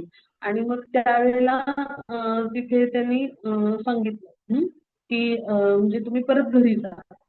म्हणजे रघुनाथदास गोस्वामी जे होते तर त्यांना खूप सुंदर अशी पत्नी होती आणि ते गृहस्थ आश्रमामध्ये होते आणि तरी देखील ते सगळा त्याग करून जे आहेत तर ते चैतन्य महाप्रभूंना त्यांना भेटायचं होतं. आणि त्यासाठी ते म्हणजे त्यांना भेटण्यासाठी आले. तरी देखील चैतन्य महाप्रभूंनी त्यांना काय सांगितलं की तुम्ही घरी जा आणि तुम्ही गृहस्थ आश्रमातल्या सगळ्या गोष्टींचं पालन करा. मग यामागे पण कथा आहे ती पुढे आपण अभ्यासणार आहोत. मग आता मधल्या काळात काय झालं की जे मुस्लिम म्हणजे राजे होते राज्यकर्ते त्यांचे दरबारी हे होते म्हणजे हे हिरण्यदास आणि हे जे होते ते गोवर्धन गुजरात तर हे जे होते म्हणजे तर ते त्यांच्या दरबारी होते काम करायला अशा पद्धतीने. मग आता हे रघुनाथदास गोस्वामींचे जे आहेत ते काका आहेत हिरण्यदास जे आहेत. मग त्यांना काय केलं की मोठ्या अपराधामध्ये तिथल्या कोर्टातले जे म्हणजे कोर्ट कचेरी करणारे जे मंत्री होते मुस्लिम मंत्री तर त्यांनी त्यांना म्हणजे अडकवलं. त्यांच्या पोटी जो त्यांच्याबद्दल जो काही त्यांचा विश्वास होता मत्सर होता त्यामुळे त्यांनी त्यांना त्या कारस्थानामध्ये अडकवलं आणि त्यांची अटक झाली म्हणजे त्यांना अटक करण्यात आलं. मग हिरण्यदास जे आहेत तर त्यांनी घर सोडलं तात्काळ. आणि मग रघुनाथदास जे आहे तर म्हणजे आपण म्हणतो ना अशा पद्धतीने जेव्हा काही चुकीचा आरोप केला जातो आणि अटक करण्याचा प्रयत्न होतो कारस्थान तर त्यावेळेला काय करत असतात बरेचदा लोक जे असतात ते भूमिगत होतात परांगदा होतात म्हणजे की त्यांच्यावर ते सगळं संकट येऊ नये म्हणून. आणि मग त्यावेळेला रघुनाथदास गोस्वामी जे आहेत तर त्यांनी हे सगळं प्रकरण आहे तर ते हाताळलं आणि हा जो काही गैरसमज होता त्यांच्याविषयी की त्यांनी भ्रष्टाचार केलाय असा जो काही त्या मुस्लिम मंत्र्याचा झाला होता गैरसमज तो त्यांनी दूर केला. आणि काकांची त्या सगळ्या गोष्टीतून सुटका केली. आता पुढे येऊ आपण त्याची पुढच्या स्लाइड वरून इथे चित्रात पहा रघुनाथदास गोस्वामी जे आहेत तर त्यांचं आपल्याला दर्शन आहे. आता पुढे जाऊ आपण पुढच्या स्लाइडवर. तर आता इथे पहा रघुनाथदास गोस्वामींच्या बद्दलची ही खूप सुंदर अशी लीला आहे. पाणीहटी महोत्सव म्हणतात किंवा त्याला दिंडा महोत्सव म्हणतात किंवा दंडा महोत्सव म्हणतात किंवा चिडापोहे फेस्टिवल म्हणतात किंवा चिडापोहे उत्सव म्हणतात. अजूनही तो केला जातो मायापूरमध्ये म्हणजे जे आहे पाणीहटी फेस्टिवल पण म्हणतात पाणीहटी महोत्सव तर तो अजूनही साजरा केला जातो. आणि आपण गौडी वैष्णव परंपरेमध्ये पण तो साजरा करतो. सगळ्या मंदिरामध्ये पण तो साजरा केला जातो त्या दिवशी म्हणजे जे आहे तर दही चिडा अशा पद्धतीनं भगवानाला भोग जो आहे तो अर्पण केला जातो आणि ती जी लीला आहे तर ती कथा केली जाते. तर खूप सुंदर अशी ती लीला आहे. मग आता ती लीला कशी आहे ते आपण समजून घेऊ. आता इथे आपण समजून घेऊ की रघुनाथदास गोस्वामींच्या विषयी थोडीशी आपण माहिती घेऊया त्याआधी. रघुनाथदास गोस्वामींचं कसं झालं होतं की त्यांचे जे वडील होते ते अत्यंत श्रीमंत असे म्हणजे मंत्री आणि असे म्हणजे जमीनदार अशा पद्धतीचे होते ना दरबारी. मग त्यामुळे काय झालं होतं की आणि ते पंडित पण होते म्हणजे. तर मग त्यामुळे काय झालं होतं की त्यांची इच्छा होती की त्यांच्या या अत्यंत हुशार मुलांनी गृहस्थाश्रमामध्ये प्रवेश करावा त्यांच्या सगळ्या जबाबदाऱ्या सांभाळाव्या. पण त्यांना पहिल्यापासून जी होती ते भगवत भक्तीची ओढ होती आणि म्हणून मग ते सतत चैतन्य महाप्रभूंना भेटण्यासाठी ना कुठे ते आले असतील तिकडे जाऊन भेटायचा प्रयास करायचे आणि पलायन करायचे. मग त्यांनी काय केलं त्यांनी त्याचं मत परिवर्तन केलं पण ते फरक पडेना. मग त्यांनी काय केलं त्यांच्यासाठी अंगरक्षक नेमले त्यांच्यावर सारखा पहारा ठेवायला. मग तरी पण काही होईना म्हटल्यावर त्यांनी काय विचार केला की सुंदरशी अशी श्रीमंत धनिक व्यापाऱ्याची मुलगी आहे तर अत्यंत सुंदर अप्सरेस अशी इतकी सुंदर मुलीशी त्यांनी तिचा विवाह करून दिला. रघुनाथदास गोस्वामी जे होते त्यांचा. आणि म्हणजे त्यामुळे तरी तो गृहस्थाश्रमामध्ये राहील असं त्यांच्या वडिलांना वाटलं, पण तसं झालंच नाही. इतकी सुंदर पत्नी असताना सुद्धा ते त्यांना ध्यास असायचा केवळ श्री चैतन्य महाप्रभूंचा. आणि ते एक दिवशी म्हणजे अशा पद्धतीने त्या अंगरक्षकांचा डोळ्यात चुकवून बदल करत पोहोचले. चैतन्य महाप्रभूंना भेटले शांतीपुरामध्ये, जसं मी सांगितलं. मग चैतन्य महाप्रभूंनी त्यांना परत पाठवून दिलं आणि जे काही गृहस्थाश्रमातली कर्तव्य आहेत ते जशीच्या तशी करत तुम्ही भक्ती करा असं सांगितलं. आता हे का सांगितलं हे मागं कारण होतं. तर आता गुरुतत्व म्हणजे पंचतत्वामधलं जे आहे गुरुतत्व, म्हणजे तर ते म्हणजे जे आहेत तर नित्यानंद प्रभू. मग गुरुतत्व आहे ते. तर म्हणजे बलरामजी. मग गुरुतत्वाला आधी आपण शरण गेलं पाहिजे, म्हणजे गुरूंच्या माध्यमातून आपण भगवान श्री चैतन्यांपर्यंत, की जे स्वयंकृष्ण आहेत ते पोहोचू शकतो ना. आपण थेट श्री चैतन्यांपर्यंत किंवा भगवान श्रीकृष्णांपर्यंत पोहोचण्याइतपत शुद्ध नाही आहोत, हो की नाही. आणि आपली तेवढी पात्रता नाहीये. मग ते थेट श्री चैतन्यांपर्यंत पोहोचायचा प्रयत्न करायचे. मग त्यांनी सांगितलं की तुम्ही परत जा. आणि त्यांना घरी पाठवलं होतं त्यांनी. मग आता एक दिवशी जे रघुनाथदास गोस्वामी आहेत ते असंच त्यांना ध्यास असायचा सतत भक्तिमय प्रेममय सेवेचा श्रीकृष्णांचा, आणि ते त्याच विचारत असायचे. आणि मग त्यांना एक दिवशी कळलं की नित्यानंद प्रभू जे आहेत ते पाणीहाटीला येणार आहे. मग आता आपल्या सगळ्यांना जसं मी सांगितलं की त्यांचे वडील जे होते ते मोठे अधिकारी होते, म्हणजे असे जमीनदार वगैरे असे होते, म्हणजे गोवर्धन मुजुमदार आणि त्यांचा भाऊ पण. तर म्हणजे हे दोघे मुसलमान दरबारी. मग सम्राटाच्या वतीने ते काय करायचे, कर गोळा करायचं कार्य करायचं ते. त्यामुळे त्यांच्या कोषागारात भरपूर पैसे असायचे, म्हणजे अशा पद्धतीने ते म्हणजे कार्य करायचे. मग आता त्यामुळे त्यांच्याकडे भरपूर नोकर चाकर रक्षक असं त्यांचा सतत पहारा असायचा ह्यांच्यावरती, रघुनाथदास गोस्वामींच्यावरती. आणि मग आता ह्या पाऱ्यातून सुटून कसं जायचं, मग तरी पण ते त्या अंगरक्षकांना ठगवून त्यांच्या म्हणजे त्यांची नजर चुकवून त्यांच्या पाऱ्यातून ते बाहेर पडले. आणि ते पाणीहाटीला नित्यानंद प्रभू आले होते तर तिथे आले. मग आता तिथे आले तर त्यावेळेला काय झालं, नित्यानंद प्रभू जे आहेत तर म्हणजे त्यांच्या समोर ते गेले. मग असं ते दूर उभे होते तिथं जाऊन. आणि मग आता नित्यानंद प्रभूंच्या चरण कमलांचा त्यांना आश्रय घ्यायचा होता. मग ते दूर उभे होते तर नित्यानंद प्रभूंनी त्यांना बोलवून घेतलं आणि म्हणाले म्हणजे ते त्यांनी मस्करी केली की चोरासारखे तिकडे लांब काय उभे राहिला, तिथे या म्हणाले. मग त्यांनी जाऊन दंडवत घातलं रघुनाथदासांनी. नित्यानंद प्रभूंना चित्रात पहा सगळ्यांनी. हा वृक्षाखाली ते बसले होते नित्यानंद प्रभू. आणि मग तिथे हे जे दंडवत घातलेले आहेत हे रघुनाथदास गोस्वामी आहेत. पहा चित्रात सगळ्यांनी पाहूया. आणि त्यांचे अनुयायी भक्त सोबत होते. प्रचार प्रसार करत भ्रमण करत ते तिथे आले होते. आणि मग तिथे रघुनाथदास जे आहेत तर ते तिथे आले.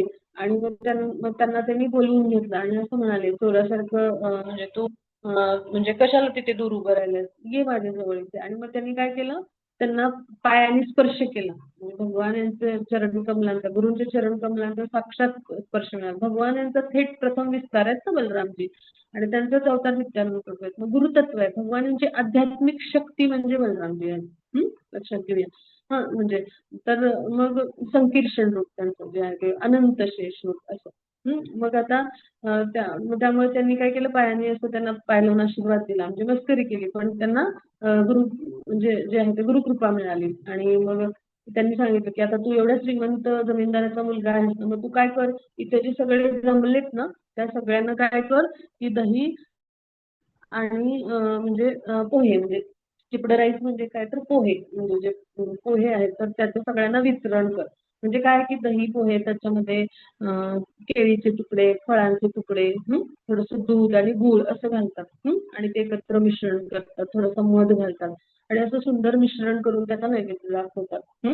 मग तसं त्यांनी सांगितलं तयार करायला. म्हणजे बंगालमधली ही एक म्हणजे गोड आपण म्हणू की एक पाककृती आहे. म्हणजे सगळी फळं आणि हे एकत्र करून दूध, थोडंसं दही आणि मध आणि गूळ घालून हे करतात आणि थोडे पोहे अशी. मग त्यांनी सांगितलं नंतर मग ते ठीक आहे म्हणाले. जशी आपली आज्ञा. आणि मग त्यांनी काय केलं, आपले जे सगळे आले होते अंगरक्षक त्या सगळ्यांना सांगितलं की त्या अख्ख्या गावामध्ये जितक्या घरामध्ये दूध होतं ते सगळं ते घेऊन आले.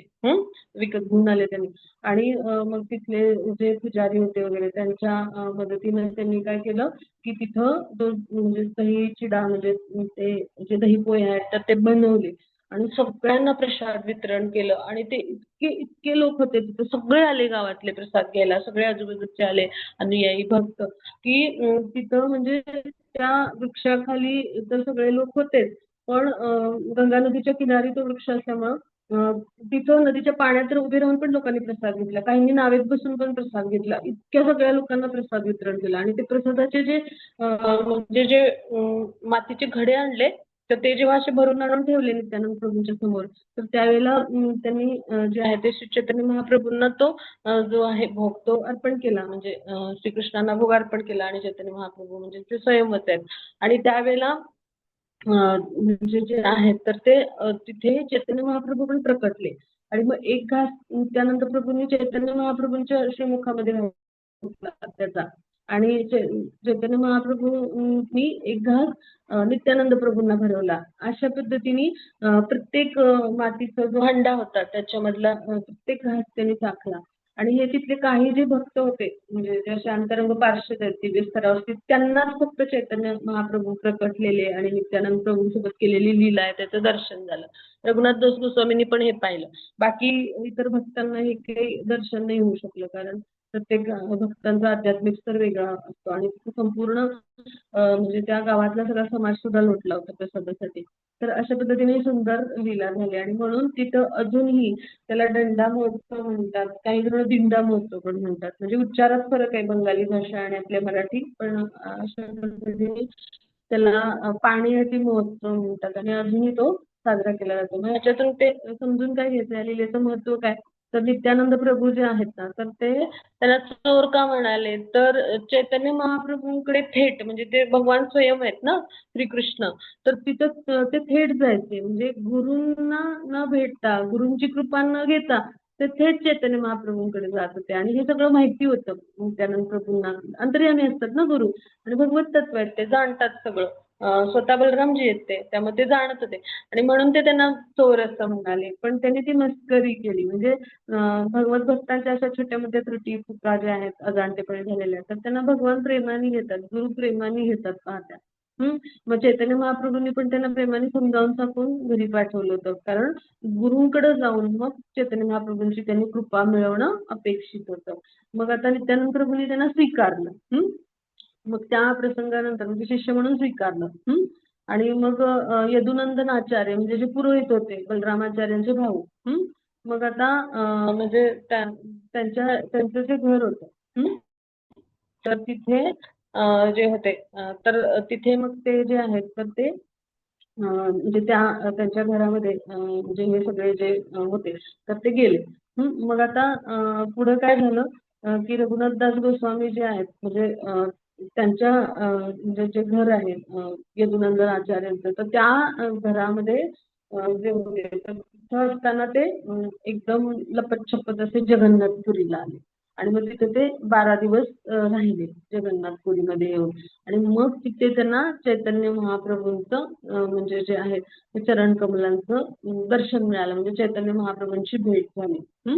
म्हणजे ह्याच्यावरून आपण लक्षात घेऊया की गुरुकृपा झाल्याविना आपल्याला भगवत कृपा होणं मुश्किल आहे. म्हणून गुरुकृपेचं महत्व आपल्या जीवनामध्ये आहे. म्हणजे गुरूंच्या चरण कमलांचा आपण आश्रय घेतल्याविना आपल्याला भगवत चरणांचा आश्रय मिळत नाही पहा.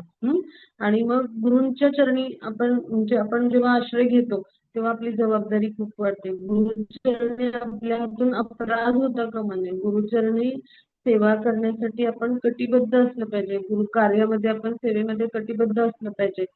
आपण प्रतिज्ञा केलेली असते जेव्हा गुरुचरणांचा आश्रय घेतो, म्हणजे आपला शेल्टर होतो, आपली दीक्षा होते तेव्हा, तर आपण गुरुचरणी सदैव सेवेमध्ये तत्पर राहिलं पाहिजे पहा.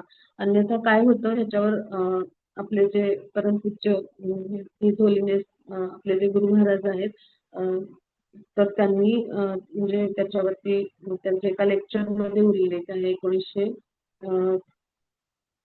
साधारण 96चं ते लेक्चर आहे. तर त्याच्यामध्ये तो उल्लेख आहे. तर डर्बनला ते लेक्चर देत होते तर तिथे उल्लेख आहे की जर गुरुचरणी आपण म्हणजे गुरुंच्या आज्ञेचं पालन नाही केलं आणि गुरुचरणी सेवा नाही केली, समजा दीक्षित भक्त आहोत किंवा आपण गुरुपदाश्रय घेतले असेल किंवा ज्यांनी जे भक्ती मार्गामध्ये आहेत त्यांनी गुरु शिष्य संप्रदायामध्ये आहेत, म्हणजे असं नाही की आपली दीक्षा झालेली असली पाहिजे किंवा असं नाही की आपला गुरुपदाश्रय झाला पाहिजे. तर आपण जेव्हा इस्कॉनमध्ये आलो आणि श्रील प्रभुपादांच्या आश्रयाला आलो आणि आपण सेवा करायला लागलो, म्हणजे आपण गुरु शिष्य परंपरेला जोडले गेलो, याचा अर्थ त्या परंपरेशी आपला संबंध प्रस्थापित झालाय किंवा होऊ लागलाय. तर मग त्यावेळेला आपण सेवेमध्ये कसं पाहिजे, तत्पर पाहिजे प्रत्येक सेवेमध्ये.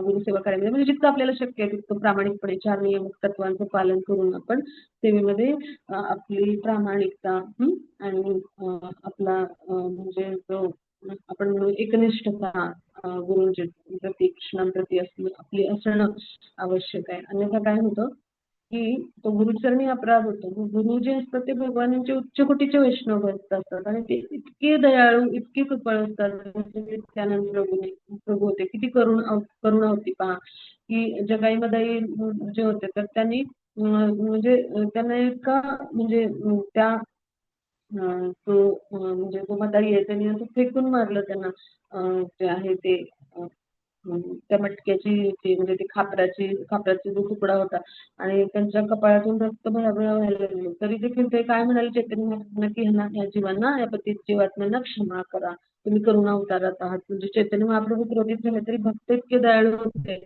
म्हणजे नित्यानंद प्रभू की त्यांनी त्यांना क्षमा करायला सांगितलं. म्हणजे करुणा भक्ताच्या हृदयात असते. मग आपले गुरु असतात गुरुस्थानी तर ते सुद्धा खूप करुणा त्यांना वाटत असते. मग ते आपल्या सगळ्या अपराधांना क्षमा करतात, त्रुटींना क्षमा करतात. जसे आपले आध्यात्मिक पिता जे आहेत तर ते म्हणजे गुरु आहेत. मग ते सगळ्या आपल्या गोष्टींना क्षमा करत असतात. आपले पिता जसे आपल्या सगळ्या चुका कानाडोळा करतात, हो की नाही, क्षमा करतात, आपल्यावर प्रेम करतात भौतिक जगतामध्ये, तसंच ते आपले आध्यात्मिक पिता आहेत आणि सगळ्या आपल्या चुकीच्या गोष्टींचं खापर स्वतःवर घेतात. तसं आपल्या सगळ्या पापांची जबाबदारी आपले गुरु महाराज घेतात.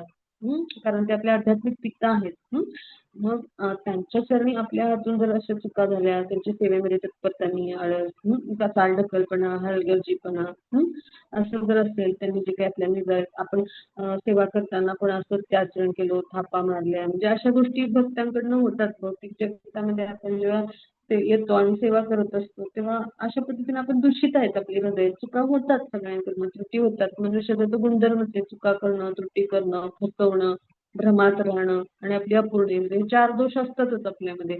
पण काय होतं की जो कृष्ण भावनेमध्ये म्हणजे प्रगती करू इच्छितो किंवा ज्याला कृष्ण कृपा आहे त्यांनी याकडे खूप दक्षतेने आणि सावधतेने या गोष्टींपासून स्वतःला परावृत्त केले पाहिजे. म्हणजे 4 नियमित तत्वामध्ये येतं की आपण सत्याचंच आचरण करायला पाहिजे, हो की नाही. मग मांसाहार नाही केला पाहिजे किंवा अनैतिक संबंध नको किंवा अल्कोहोल किंवा अशा म्हणजे व्यसनाधीनता नको.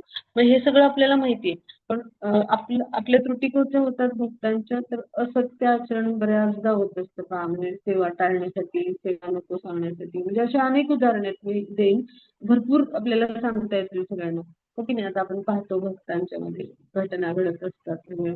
तर ह्या सगळ्याचा परिणाम काय होतो आपण समजून घेऊया. तर जेव्हा आपण गुरूंच्या इच्छेनुसार आपल्याला एखादी सेवा येते, आपण ती करायला नाही म्हणतो पाठीपुढे, खरंच जेन्युइन अडचण असेल तर आपण सांगतो आणि आपले जे उच्च आध्यात्मिक जे भक्त आहेत, आपल्यापेक्षा आपले मार्गदर्शक आहेत, कौन्सिलर आहेत, गुरु आहेत, शिक्षा गुरु आहेत, असं त्यांना सांगून आपण दुसरी सेवा असं काहीतरी एखादा भक्त करतो जो भगवत सेवेमध्ये तत्पर असतो, प्रामाणिक असतो.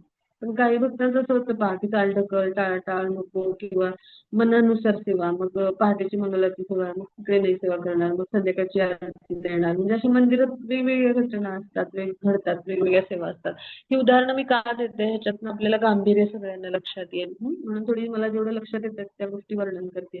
तर ह्यामुळे काय घडतं की आपण गुरूंच्या सुरक्षित छताखाली असतो. पण अशा सगळ्या त्रुटी आणि चुका केल्यामुळे काय होतं की आपण जे म्हणजे म्हणजे आपल्या हृदयामध्ये ज्या इच्छा असतात न संपणाऱ्या, अनेक युगांपासून आपण जन्म घेतो आणि जन्म मृत्यूच्या चक्रामध्ये अडकले. मग आपल्या हृदयात ज्या अशा न संपणाऱ्या इच्छा असतात त्या असतातच ना. त्यांच्याविषयी अनासक्ती आपल्याला हळूहळू गुरुकृपेमुळे येत असते आणि आपली इंद्रिय संलग्न होत असतात भगवत सेवेमध्ये. पण आपण अशा त्रुटी चुका करून काय करतो, तर ह्या इच्छा आहेत त्या पुन्हा जागृत करतो. आता इच्छा जागृत झाली की काय होतं, त्यांच्याशी रिलेटेड कर्म, त्यांच्याशी संबंधित कर्म जागृत होतं. म्हणजे गुरुकृपेनं जे कर्म जे आहेत आपले पापकर्म असतील, पुण्यकर्म असतील, त्याचा परिणाम आपल्याला भोगावाच लागतो ना, फलदायी परिणाम. गुरुकृपा होते तेव्हा हे सगळे परिणाम नष्ट झालेले असतात. आपण शुद्ध झालेलो असतो. म्हणजे गुरूंनी जेव्हा हरिनाम आपल्या कानामध्ये देतात, उजव्या कानामध्ये, तर त्याचा परिणाम असतो. पण आपण जर त्या गुरु कृपेचं, त्या हरिनाम दीक्षेचं महत्व नाही समजून घेतलं, आणि फक्त नावापुढे आपल्या असं काहीतरी देवीदासी, देवदास असं लागायला पाहिजे म्हणून आपण जर भौतिक जगतात कशा उपाधी घेतात असं जर विचार करत असलो ना, तर हा भाग आपण सगळ्यांनी गांभीर्याने घेऊया. हा सगळ्यांना उपयोगी आहे. म्हणजे मला तर ह्याचं म्हणजे खूप म्हणजे आपण सदैव हे किती लक्षात ठेवणं आवश्यक आहे असं मला वाटलं एक साधक म्हणून. तर काय होतं, अं, तर ह्याचा परिणाम म्हणजे ते कर्म आहेत ते पुन्हा जागृत होतात एक प्रकारे. आणि मग असा जो भक्त असतो ना, तो अनेक संकट अडचणींच्या शृंखलेमधून जातो. हम्म म्हणजे गुरुबळ असतं, आध्यात्मिक छत्र असतं, पण आपण मायाशक्तीला बोलवून घेतो निमंत्रण देऊन ह्या घटनांमुळे. मग मायाशक्ती काय आपल्याला दंडित करायला बसलेलीच आहे. आणि तिचे स्वामी भगवानच आहेत. तिला म्हणजे ती कशासाठी तिची योजना आहे.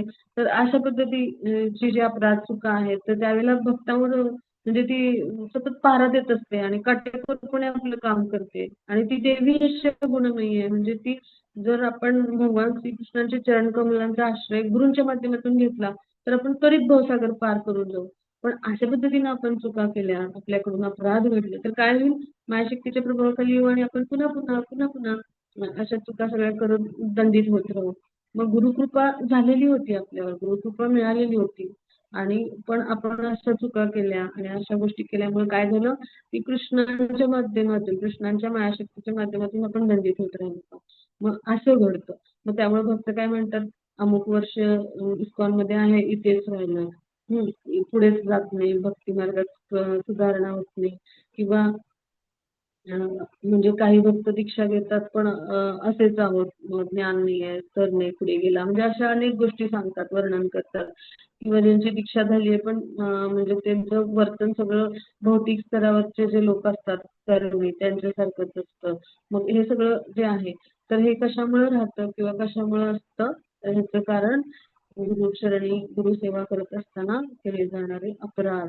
त्यामुळे त्या अपराधांपासून आपण खूप स्वतःचा बचाव केला पाहिजे. प्रत्येक पावलोपावली, क्षणोक्षणी आपण जे आहे तर ते सावध राहिलं पाहिजे, कारण दक्ष राहिलं पाहिजे. मग कृष्ण भावनेमधल्या जो भक्त आहे, तर त्यांनी गुरुचरणांची सेवा करताना अशा सदैव दक्षतेने केली पाहिजे. का?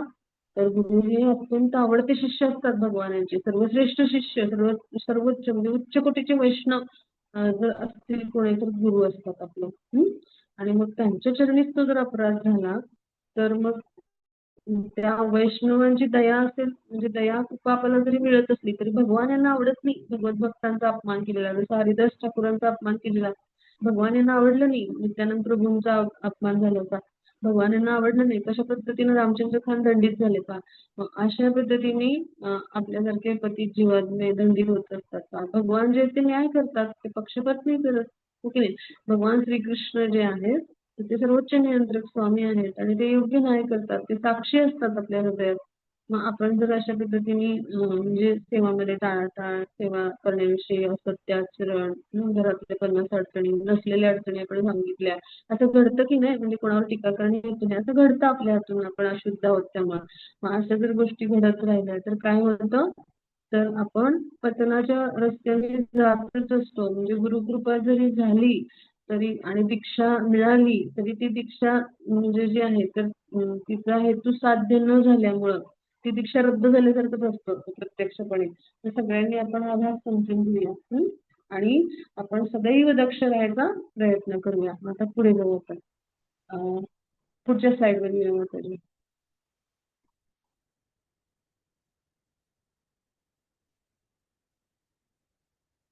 त्याच्या पुढच्या स्लाइडवर येऊ माताजी. हरे कृष्ण. हा, तर आता रघुनाथ दास गोस्वामी म्हणजे त्यांना तपस्या म्हणजे उच्च कोटीचे तपस्या करणारे असे म्हणजे गोस्वामी म्हणून गणलं जातं. आता त्यांचा दिनक्रम कसा होता सगळ्यांनी लक्ष देऊन ऐका हं. 5 दिवस रघुनाथदास गोस्वामी जे आहेत ते प्रसादम घेत होते टेम्पलमध्ये म्हणजे जगन्नाथपुरीच्या तिथे म्हणजे ते गेले होते तिथे. मग त्यांना म्हणजे आता ते श्रीमंत कुटुंबातून होते ना, तर त्यांनी ठरवलं होतं की आता म्हणजे पूर्णतः वैराग्याचं जीवन जगायचं. कारण अशा श्रीमंत कुटुंबातून असल्यामुळं म्हणजे त्यांना सगळं काही म्हणजे जे आहे तर ते त्वरित उपलब्ध व्हायचं. म्हणून त्यांनी ठरवलं होतं की पूर्ण वैराग्यामध्ये जसे गोस्वामी आहेत त्यांच्यासारखं आपण जीवन जगायचं. मग ते 5 दिवस ते प्रसाद त्यांनी घेतला जगन्नाथपुरीचा जो आहे तो मंदिरातला. तर त्यानंतर त्यांनी काय केलं सुरुवात की जे द्वार आहे म्हणजे जगन्नाथपुरी चं जे मंदिर आहे त्याला वेगवेगळी द्वार आहेत, नाव आहेत त्यांना. मग ते सिंहद्वार जे आहे ना, म्हणजे ते समोरचं प्रवेशद्वार आहे. तर तिथे म्हणजे तिथे म्हणजे तो जो मार्ग आहे तर तिथं गेट आहे म्हणजे त्या सिंहद्वाराचं जे. तर तिथं ते उभे राहायचे आणि तिथं जे काही म्हणजे प्रसादाच्या पत्रावळी ज्या तिथे म्हणजे त्या दाराच्या तिथे टाकायचे त्यावेळेला काही म्हणजे जे म्हणजे प्रसाद घेऊन झाल्यानंतर त्या फेकल्या जायच्या. तर तिथे जे काही असेल म्हणजे जे काही अन्न असेल तर ते घ्यायचे. हं. म्हणजे मग आता थोड्या दिवसांनी मग आता तिथं ते उभे राहायचे. मग थोड्या दिवसांनी त्यांनी काय केलं, की तिथं वेगवेगळी अन्नछत्र होती. मग तिथे पण असे म्हणजे प्रसाद दिले जायचे. मग तिथल्या जे पत्रावळी असायच्या तर तिथलं जे अन्न आहे म्हणजे संपल्यानंतर जे काही असायचं तर ते जे शिल्लक असायचं ते घ्यायचं ते. हं. आणि मग थोड्या दिवसांनी काय झालं त्यांच्या वडिलांना असं कळलं, की ते जे आहेत ते सिंहदाराला म्हणजे द्वारापाशी राहून तिथं सुरुवातीला ब्राह्मणांकडून भिक्षा घ्यायचे. मग नंतर त्यांनी पत्रावळी वस्त्र जे अन्न आहे तर ते घ्यायला सुरुवात केली. मग तसंच त्यांनी परत काय केलं अन्नछत्रांमधून जे काही भोजन मिळेल ते घ्यायचे. मग त्यानंतर त्यांनी काय केलं तिथल्या पत्रावळीमधून जे फेकलेल्या पत्रावळीमध्ये अन्न असायचं ना ते घ्यायला सुरुवात केली होती. मग हे सगळं जे आहे ते रघुनाथदास गोस्वामींच्या वडिलांना कळलं. मग ते अत्यंत धनिक होते ना. मग त्यांनी काही माणसं आणि पैसे पाठवले. मग रघुनाथदास गोस्वामींनी ते स्वीकारायला नकार दिला. कारण त्यांना एका गोस्वामींप्रमाणे म्हणजे असं वैराग्य मध्ये जीवन जगायचं होतं. त्या सगळ्या आसक्ती, ही सगळी वैषयिक सुख किंवा असे म्हणजे अशी म्हणजे असं जे सुख आहे किंवा असा जो भोग आहे तर तो त्यांना करायचा नव्हता. म्हणजे त्यांना पूर्ण वैराग्यामध्ये आपलं जीवन कंठायचं होतं. मग म्हणजे ह्या ज्या भोग म्हणजे ह्या भोग करण्याच्या वस्तू, सुखाच्या वस्तू काय करतात आपल्याला कर्माच्या बंधनामध्ये अडकवतात आणि म्हणून या सगळ्या गोष्टींपासून ते अनासक्त झाले होते.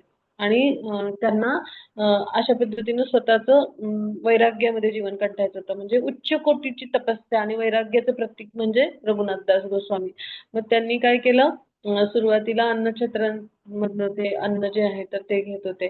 म्हणजे मंदिरानंतर त्यांनी सिंहद्वारावर उभे राहिले. मग अन्नछत्रामधलं अन्न आणि मग त्यानंतर तिथल्या पत्रावळीमधलं अशा पद्धतीनं अन्न ते घेत होते आणि मग ते सगळं पाहिल्यानंतर चैतन्य महाप्रभूंना अत्यंत आनंद झाला. म्हणजे किती कठोर तपस्या आहे पहा. म्हणून त्यांनी आपल्याकडची जी माळा आहे गुंजांची माळा होती ते गळ्यात घालायचे. आणि गोवर्धन शिला जी आहे तर तिचा जो पाषाण आहे तर तो त्यांनी त्यांना पूजेसाठी दिला. त्याची पूजा करायचे स्वतः चैतन्य महाप्रभू. तर तो त्यांनी जो पाषाण आपल्याकडचा आणि ती गुंजांची माळा आणि ती चित्रात पहा सगळ्यांनी चैतन्य महाप्रभूंनी त्यांना गुंजांची माळा आणि तो म्हणजे पाषाण तो दिला म्हणजे तर आणि त्यानंतरच्या लीलेचं हे चित्र आहे. तर ते आले आणि ते देऊन गेले त्यांना. मग आता पुढे काय झालं रघुनाथदास गोस्वामी काय करायचे मग आता पत्रावळीवरचं अन्न त्यांनी खायला सुरुवात केली होती आणि ते काय करायचे पत्रावळीवरची भाताची सुट्ट गोळा करायचे आणि ती नदीत जाऊन धुवायचे गंगा नदीमध्ये आणि मग त्यानंतर ती जी शिता आहेत ती धुवून ते खायचे. मग हे स्वरूप दामोदर गोस्वामींकडून कळलं जे निजी सहाय्यक आहेत. स्वरूप दामोदर गोस्वामी जे आहेत ते निजी सहाय्यक आहेत चैतन्य महाप्रभू यांचे. मग त्यांच्याकडून ते जे आहे तर ते चैतन्य महाप्रभूंना कळालं. मग ते जेव्हा कळालं आता चैतन्य महाप्रभू म्हणजे कोण आहेत राधाराणींच्या भावामध्ये आहेत. आता हे सगळ्यांनी जरा समजून घेऊया. चैतन्य महाप्रभू स्वयं कृष्ण आहेत पण ते भावामध्ये कोणाचे आहेत राधाराणींच्या. आता राधाराणींची सगळ्यात जवळची सखी कोण आहे तर विशाखा सखी आणि ललिता सखी. मग विशाखा सखी म्हणजे स्वरूप दामोदर गोस्वामी आहेत का.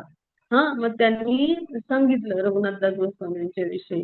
मग चैतन्य महाप्रभू जे आहेत ते चित्रात गेले, त्यांची जी कुटीर होती तिथे. ते जे आहेत रघुनाथदास गोस्वामी हरिदास ठाकूरांचं जे कुटीर होतं तर तिथे असायचे. तर तिथे गेले आणि त्यांना म्हणाले की मी म्हणजे बळे त्यांच्याकडून तो प्रसाद त्यांनी काढून घेतला, मला पण खायचा आहे म्हणून. आणि त्यांच्याकडून घेऊन त्यांनी अशा पद्धतीचा जो प्रसाद आहे म्हणजे ते 17वेचे जे काही कण होते भाताचे म्हणजे तांदळाचे, शिजवलेल्या भाताचे, ते गोळा करून ते धुवून खायचे. तर ते कण गोळा करून आणून ते खात होते. तर ते चित्रात पहा आहे पहा. ते खात होते. तर त्यावेळेला ते तिथे आले आणि त्याने त्यांच्याकडून चैतन्य महाप्रभूंनी ते मागून घेतलं आणि बळेबळेच ते खाल्लं आणि खूप आनंद झाला त्यांना. म्हणजे असा उत्तम वैराग्यामध्ये चैतन्य महाप्रभूंनी त्यांना रघुनाथ दासांना जेव्हा पाहिलं तेव्हा त्यांना खूप आनंद झाला की ती कठोर तपस्या करतात, त्याचं त्यांना कौतुक वाटलं आणि त्यांनी त्यांना आशीर्वाद दिले पण. मग आता पुढे काय घडलं ते आपण पाहूया. हो त्याची. मग आता रघुनाथदास जे आहेत तर ते त्यांच्यावर अशा पद्धतीने कृपा झाली चैतन्य महाप्रभूंची, त्यांना कृष्ण प्रेम प्राप्त झालं. मग आता जेव्हा चैतन्य महाप्रभू जे आहेत तर ते अंतर्धान पावले, म्हणजे त्यांनी आपला अवतार समाप्ती केली. जे आहे तर ते तोटा गोपीनाथ मंदिर जे आहे तर तिथे ते अंतर्धान पावले त्या विग्रहामध्ये. मग त्यानंतर म्हणजे जे आहेत रघुनाथदास गोस्वामी आहेत तर त्यांनी काय केलं होतं चैतन्य महाप्रभूंनी आपले जे सहाय्यक आहेत स्वरूप दामोदर त्यांच्याकडे सोपवलं होतं. आणि त्याला सांगितलं होतं की ह्यांचा तू सांभाळ कर, यांना प्रशिक्षित करा. मग त्याला रघु पण म्हणायचे. मग स्वरूप दामोदर जे आहेत तर त्यांच्या मार्गदर्शनाखाली त्यांनी भक्तिमय प्रेमाचे प्रयत्न केले. मग आता रघुनाथदास जे गोस्वामी आहेत तर ते जे आहेत तर ते जेव्हा चैतन्य महाप्रभूंनी अशा पद्धतीने आपली अवतार समाप्ती केली त्यानंतर म्हणजे त्यांना बिलकुल एक क्षण देखील जिवंत राहायची इच्छा नव्हती. आणि म्हणून त्यांनी ठरवलं की आता वृंदावनला जायचं, परिक्रमा करायची आणि वृंदावनच्या म्हणजे म्हणजे त्या पर्वतावरून आपण काय करायचं, म्हणजे ते साक्षात भगवान आहेत तर आपण त्या पर्वतावरून खाली उडी टाकायची आणि आपण आपलं जीवन संपवून टाकायचं असं ठरवून ते गेले. कारण त्यांच्यानंतर स्वरूप दामोदरांनी पण आपली अवतार समाप्ती केली होती. मग आता कोणाचं नाही उरलं माझ्यासाठी म्हणून ते खूप दुःखी झाले आणि वृंदावनला गेले. मग तिथे श्रीरूप गोस्वामी आणि सनातन गोस्वामी त्यांना भेटले. मग त्यांनी त्यांना प्रेमाने जवळ केलं आणि समजावून सांगितलं की अशा पद्धतीने प्राणत्याग तुम्ही करू नका. तर तुम्ही काय करा, तर तुम्ही जे आहे तर इथे वैष्णवी जे आहेत तर म्हणजे जे आहेत तर त्यांची सेवा करा इथे जे येतात ते, असं सांगितलं. म्हणजे त्यांना हरिकथा सांगा. मग ते काय करायचे, रघुनाथदास गोस्वामी जे आहेत ते राधाकुंडाच्या तटावर रोज बसायचे सकाळपासून संध्याकाळपर्यंत आणि तिथं अखंड हरिकथा सांगत राहायचे तिथे येणाऱ्या लोकांना. आणि त्यांचं वय झालं होतं, हात करून ते कापायचे अशा परिस्थितीत म्हणजे. आणि असं वय झालेलं होतं आणि सगळ्यात त्यांना जास्त संघ मिळालेला होता रघुनाथदासांना. आणि स्वरूप दामोदर जे आहेत तर ते तर निजी सहाय्यक होते, म्हणजे जे 3.5 पार्षद आहेत चैतन्य महाप्रभूंचे त्यापैकी एक म्हणजे स्वरूप दामोदर आहेत. तर मग त्यामुळं ते तर अत्यंत निजी सहाय्यक होते. मग त्यांचे हे शिष्य होते. मग त्यामुळं ते सदैव सगळ्या चैतन्य महाप्रभूंच्या कथा सगळं त्यांना सांगत राहायचे. आणि सगळ्यांना आनंद द्यायचे.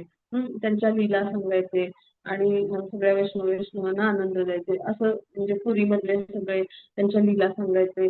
त्यांच्यासोबत त्यांनी घालवलेल्या काळाचं वर्णन असं सगळं भगवानांच्या कथेमध्ये सकाळपासून संध्याकाळपर्यंत हरिकथा, म्हणजे जगन्नाथपुरीत चैतन्य महाप्रभू असताना तिथे त्यांच्यासोबत कशा कशा छान छान लीला त्यांनी केल्या असं सगळं वर्णन करायचे वेगवेगळ्या भक्तांसोबतच्या.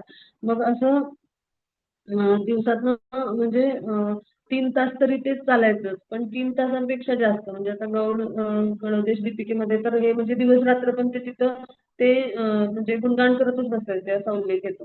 मग आता रघुनाथदास गोस्वामी जे आहेत तर त्यांचं डेली म्हणजे दिवसाचा जो दिनक्रम होता तर तो कसा होता पहा.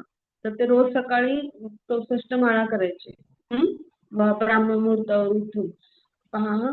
ह्याच्यातून खूप प्रेरणा मिळते आणि ह्याच्यापेक्षा अजून म्हणजे प्रेरणादायी भक्तिविनोद ठाकूरांचं चरित्र आहे. म्हणजे आपण या गोस्वामींची तुलना नाही करू शकत, प्रत्येक जण अंतरंग पार्षद भगवानांचे, पण ह्याच्यातून तर प्रेरणा मिळतेच, तर भक्तिविनोद ठाकूरांच्या चरित्रातनं पण खूप प्रेरणा मिळते. आता पुढच्या वेळी आपण ते अभ्यासणार आहोत. तर आता 64 माळा ते करायचे. म्हणजे किती झालं? 1,00,000 नाम झालेले दिवसाला. चैतन्य महाप्रभूंनी त्यांना सांगितलं होतं 64 माळा करायला. मग ते करायचे. मग रोज ते आपल्या मानस देहाने मानसी सेवा भगवानांच्या लीलेमध्ये सहभागी होऊन करायचे. मग आता रोज ते गोवर्धन शिवेची पूजा करायचे आणि त्याचबरोबर 3 वेळा राधाकुंडामध्ये स्नान करून यायचे आणि 3 वेळा ध्यान असतं ना ब्राह्मण दीक्षित असल्यामुळं. मग ते संन्यस्त जीवन म्हणजे ते 3 वेळा गुरुवर ध्यान, भगवानाचं ध्यान असतं. मग ते काय करायचे तर 1,000 जे आहेत तर ते दंडवत म्हणजे साष्टांग दंडवत जे आहेत तर ते कृष्णांसाठी घालायचे. आपल्याला एक दंडवत घालताना पण फार म्हणजे खूप प्रयत्न म्हणजे पराकष्ट करायला लागते पहा मंदिरात गेल्यानंतर. म्हणजे टीकेचा भाग म्हणू नको. आपली कशी परिस्थिती आहे ती पाहूया आपण है ना. म्हणजे 11 जरी आपण घातले तरी अंग, हात, पाय, गुडघे दुखून आले असं सांगतात भक्त. मग ते दिवसाला 1000 दंडवत फक्त कृष्णांना घालायचे. एका बैठकीला घालायचे हं.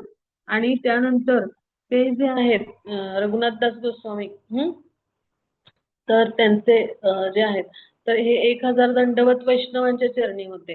तर असे 2,000 दंडवत जे आहेत म्हणजे 2,000 वैष्णवांना ते जे आहे ते आलिंगन देऊन त्यांना दंडवत करायचे. म्हणजे आपण लक्षात घेऊया.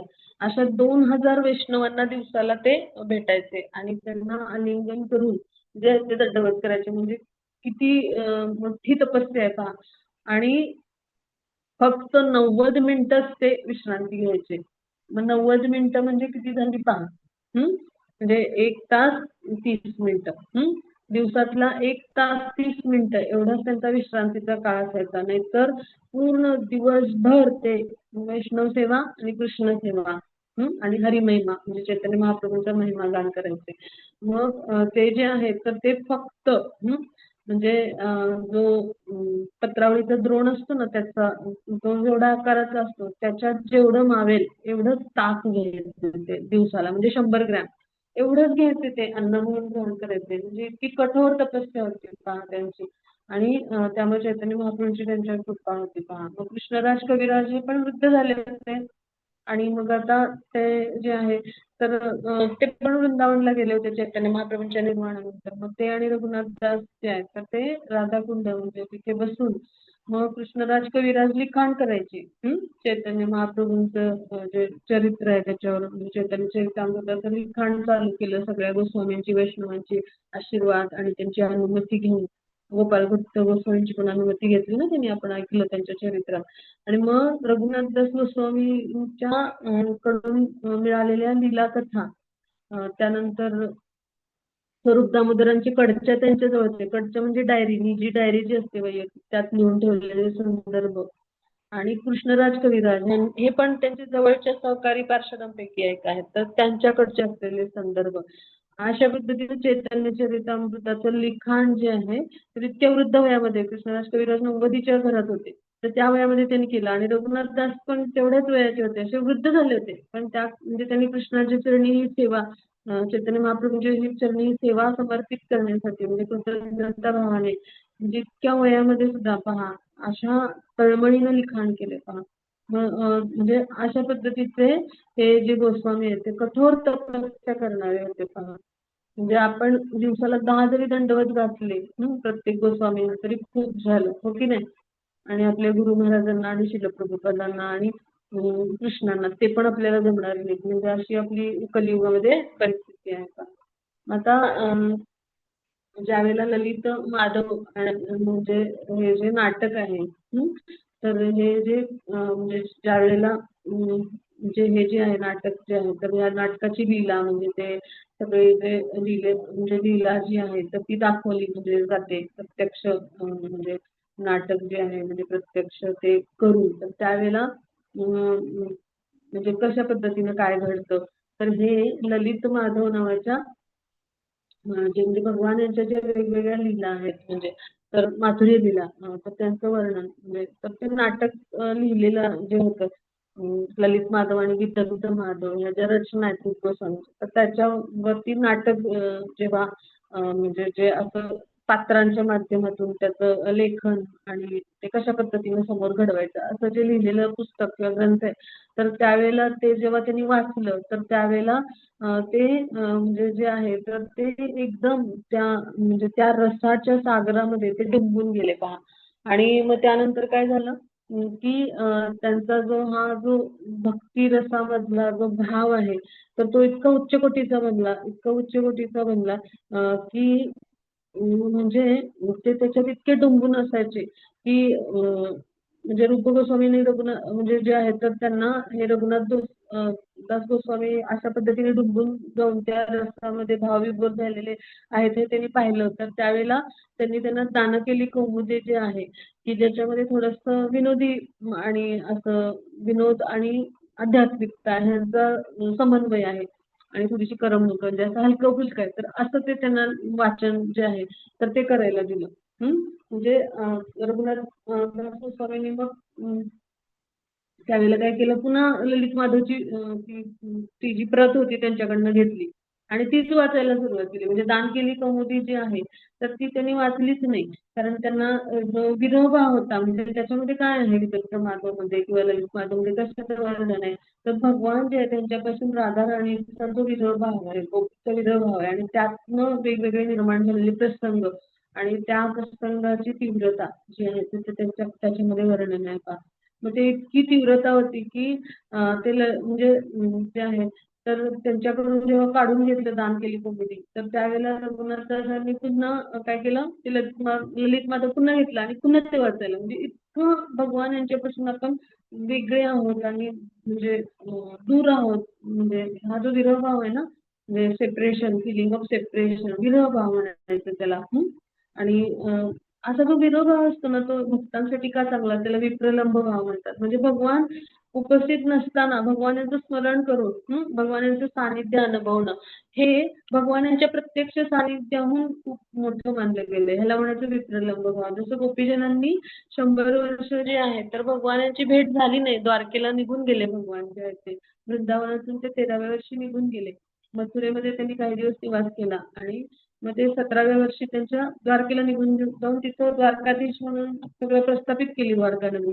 मग 100 वर्ष लोटली. मग त्यावेळेला तिथल्या गोपीजनांची काय अवस्था होती तर भगवान यांचं सतत स्मरण करून म्हणजे जे भगवान आहेत तर त्यांच्या स्मरणामध्ये आणि त्यांच्या लीलेमध्ये असे राहायचे की ते सतत आहेतच असं वाटून ते त्यांचं स्मरण करायचे आणि त्यानुसार म्हणजे त्या लीला ज्या आहेत भगवानांच्या त्यांचं स्मरण करायचे आणि अशा पद्धतीने त्यांनी भगवानांचा एक प्रकारे संघच केला. मग याला म्हणायचं विप्रलंब भाव.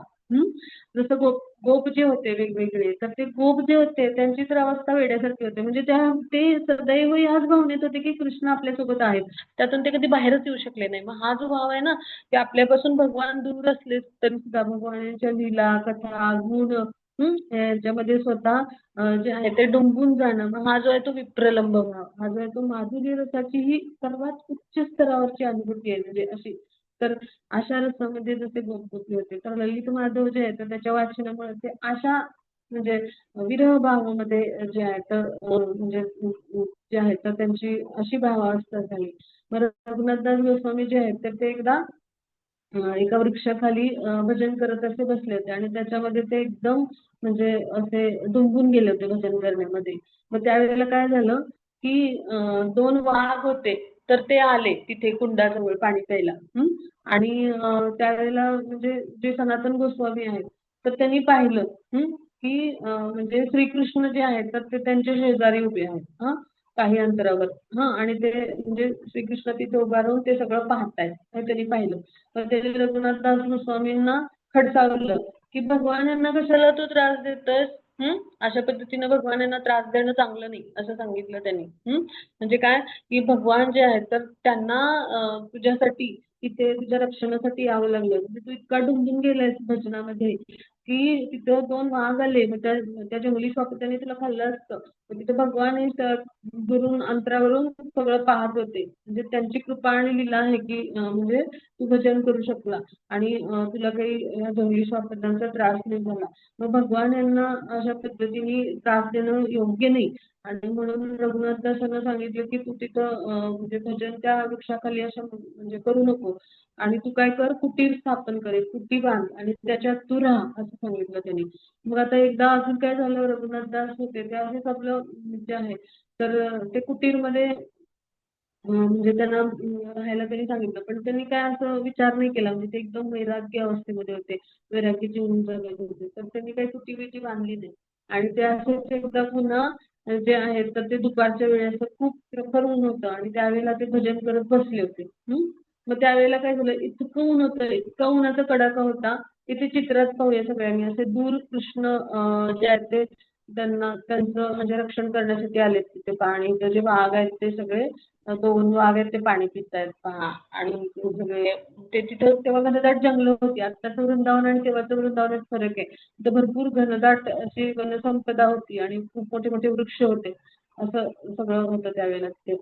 मग आता ते इतकं ऊन होतं त्यावेळेला की श्रीमती राधाराणी जे आहेत ना, तर त्या तिथून जात होत्या आणि त्यांनी पाहिलं की हा जो आहे त्यांचा भक्त रघुनाथदास, तर हे त्या उन्हामध्ये भजन करतायत. मग त्यांनी काय केलं, आपली साडी म्हणजे आपली जो पल्लू असतो साडीचा किंवा दुपट्ट्याचा, तर त्याचं काय केलं त्यांनी, अशी सावली धरली.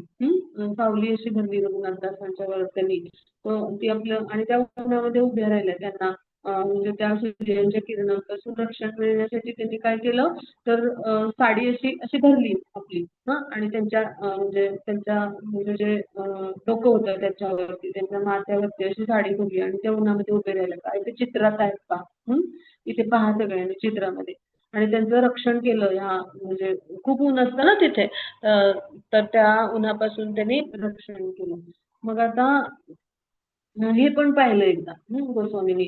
आणि मग त्यांनी त्यांना सांगितलं की तू आता भजन कुटीर तयार कर, म्हणजे तू कुटीर कर आणि तिथं भजन करायला बसत जा. मग अशा पद्धतीनं आपले जे स्वामी आहेत किंवा आपले जे माता आहेत राधाराणी, तर ह्यांना त्रास देणं योग्य नाही. ते त्यांच्या लीलांमध्ये रममाण असतात आणि मग त्यांच्या लीला करत असताना ते त्यांच्या म्हणजे आध्यात्मिक जगतामध्ये त्या विविध लीला करत असताना मग त्यांना हा त्रास होतो ना, त्यांना तुझ्यासाठी रक्षण करायला यावं लागलं. मग तुला ऊन लागू नये म्हणून त्यांना आपली साडीचा पदर घालावा लागला. मग हे सगळं आपण भगवानांच्या चरणी म्हणजे एक प्रकारे त्यांना म्हणजे क्लेशच देतोय, राधा राणींना आपण क्लेशच देतो ना, असं समजावून सांगितलं गोस्वामींनी. मग त्यावेळेला त्यांना पटलं आणि मग त्यांनी काय केलं, लगेचच आपलं कुटीर तयार केलं, म्हणजे तिथं ते बसून भजन करायचे. असे सुंदर लीला पहा आहेत रघुनाथदास गोस्वामींच्या बद्दल, जे इतके ते प्रिय होते भगवान श्रीकृष्णांना. मग एक दिवशी काय झालं म्हणजे की त्यांना अपचन झालं, म्हणजे असं खूप असं अपचन झालं. आणि मग त्यावेळेला म्हणजे खूप अपचन झालं म्हणून वैद्य बोलवले. मग आता वैद्य बोलवल्यानंतर त्यांनी सांगितलं की तुम्हाला अपचन झालं. रघुनाथदास गोस्वामींना. आणि ते कदाचित न म्हणजे भात खाल्ल्यामुळं आणि दूध म्हणजे दूध भात खाल्ल्यामुळे ते अपचन झालंय असं सांगितलं. मग आता ते ऐकल्यानंतर म्हणजे हे सगळे जे आहेत तर हे म्हणजे ह्या सगळ्यांना खूप आश्चर्य वाटलं. मग आता हे असं कसं घडलं असं म्हणजे ते वैद्य जे होते तर त्यांना पण जे आहे तर ते आश्चर्य वाटलं की म्हणजे हे तर उपाशी राहतात आणि फक्त ताकच पितात आणि मग अपचन कसं, म्हणजे हे तर अशक्य आहे. तर ते म्हणजे कधी काही अन्न ग्रहणच नाही करत, ते सदैव फक्त ताकच पितात आणि ते पण एका द्रोणामध्ये जेवढं मावतं, केवढा छोटासा असतो की नाही द्रोण पानांचा, तेवढंच पितात ते. मग रघुनाथ गोस्वामींनी सांगितलं मग की म्हणजे तिथं एक विठ्ठलनाथ नावाचा भक्त होता महाराष्ट्रातला, तिथं सेवेला म्हणजे तो पूर्वीपासून होता. जगन्नाथपुरी म्हणजे मध्ये पण होता चैतन्य महाप्रभूंच्या म्हणजे चरण सेवेमध्ये, आणि तो त्यांच्याबरोबर तिकडे पण गेला म्हणजे ह्यांच्या निर्वाणानंतर चैतन्य महाप्रभूंच्या रघुनाथदासांबरोबर गेला. मग तो विठ्ठलनाथाला पण आश्चर्य वाटलं, तो सदैव असायचा 24 तास त्यांच्यावर. तो म्हणाला की कसं शक्य आहे, हे तर ताक पितात. मग त्यावेळेला रघुनाथदास म्हणाले की त्यांनी खरोखरच म्हणजे त्यांचं जे म्हणजे ध्यान होतं, तर त्या ध्यानातून ते राधाकृष्णांच्या लीलामध्ये प्रविष्ट झाले होते आणि त्यावेळेला तिथे खरोखरच त्यांनी दही आणि भात आहे ते खाल्लंय. मग त्यामुळे त्यांना अपचन झालं होतं. म्हणजे पहा भगवान लीला कशी असते पहा, भगवानांची लीला कशी असते, म्हणजे जे भगवान यांच्या रूप म्हणजे नाम नाम घेतात जे भगवत भक्त म्हणजे आपण जेव्हा हरिनाम घेतो तेव्हा आपण भगवान यांच्या नामावर ध्यान करतो. मग त्यानंतरचा पुढचा आध्यात्मिक जगतातला टप्पा म्हणजे भगवान यांच्या रूपावर ध्यान व्हायला लागतं. मग भगवान यांच्या गुणांवर ध्यान व्हायला लागतं आणि मग भगवान यांच्या लीलांमध्ये असे भक्त प्रविष्ट होतात. म्हणजे हा शुद्धीचा किती उच्च स्तर आहे पहा. म्हणजे प्रेमाभक्तीमध्ये स्थित झालेले भक्त असतात. तर ते अशा पद्धतीनं लीलामध्ये प्रविष्ट असतात भगवत लीलामध्ये. म्हणून त्यांनी जेव्हा अवतार समाप्ती करतात असे भक्त तेव्हा आपण काय त्यांच्याविषयी काय आपण संबोधन वापरतो तर गोलोक लीलामध्ये प्रविष्ट असं म्हणतो. कारण त्यांना काही जन्ममृत्यू नाही. ते भगवान यांच्यावर भगवान यांची पार्षद लीला करण्यासाठी येतात आणि त्यांच्या आज्ञेनुसार लीला करण्यासाठी येतात आणि त्यांच्या आज्ञेनुसार हा जो म्हणजे देह आहे हा मानवी देह त्यांनी घेतलेला असतो जसा भगवान यांनी घेतलेला असतो तसा आणि तो देह त्यागून पण ते कसे असतात नित्यमुक्त जीवात्मे असतात. नित्यमुक्त भक्त असतात भगवानांचे अंतरंग पार्षद असतात. ते पुन्हा हा देह त्यागून गोलोक वृंदावन जे आहे आपलं भगवत धाम आहे तिथे पुन्हा निघून जातात. मग अशा पद्धतीने ते कार्य करत असतात. मग त्यामुळे ते त्या लीलेमध्ये सहभागी झाले होते श्रीकृष्णांच्या ध्यानातून. श्रीकृष्ण आणि राधाराणींसोबत त्यांनी म्हणजे दूध भात खाल्ला होता तिथे आणि म्हणून त्यांना पचन झालं होतं. म्हणजे अपचन झालं होतं अशी ती लीला घडली. मग आता श्रील रघुनाथदास गोस्वामी जे आहेत तर त्यांना जे आहे तर जे वैष्णव म्हणजे जे वैष्णव आहेत वेगवेगळे वैष्णवी तर त्यांच्याकडून म्हणजे जे आहे तर डेली म्हणजे दिवसाला म्हणजे दररोज जे आहे तर ते ताक जे आहे तर ताकाचा द्रोण यायचा.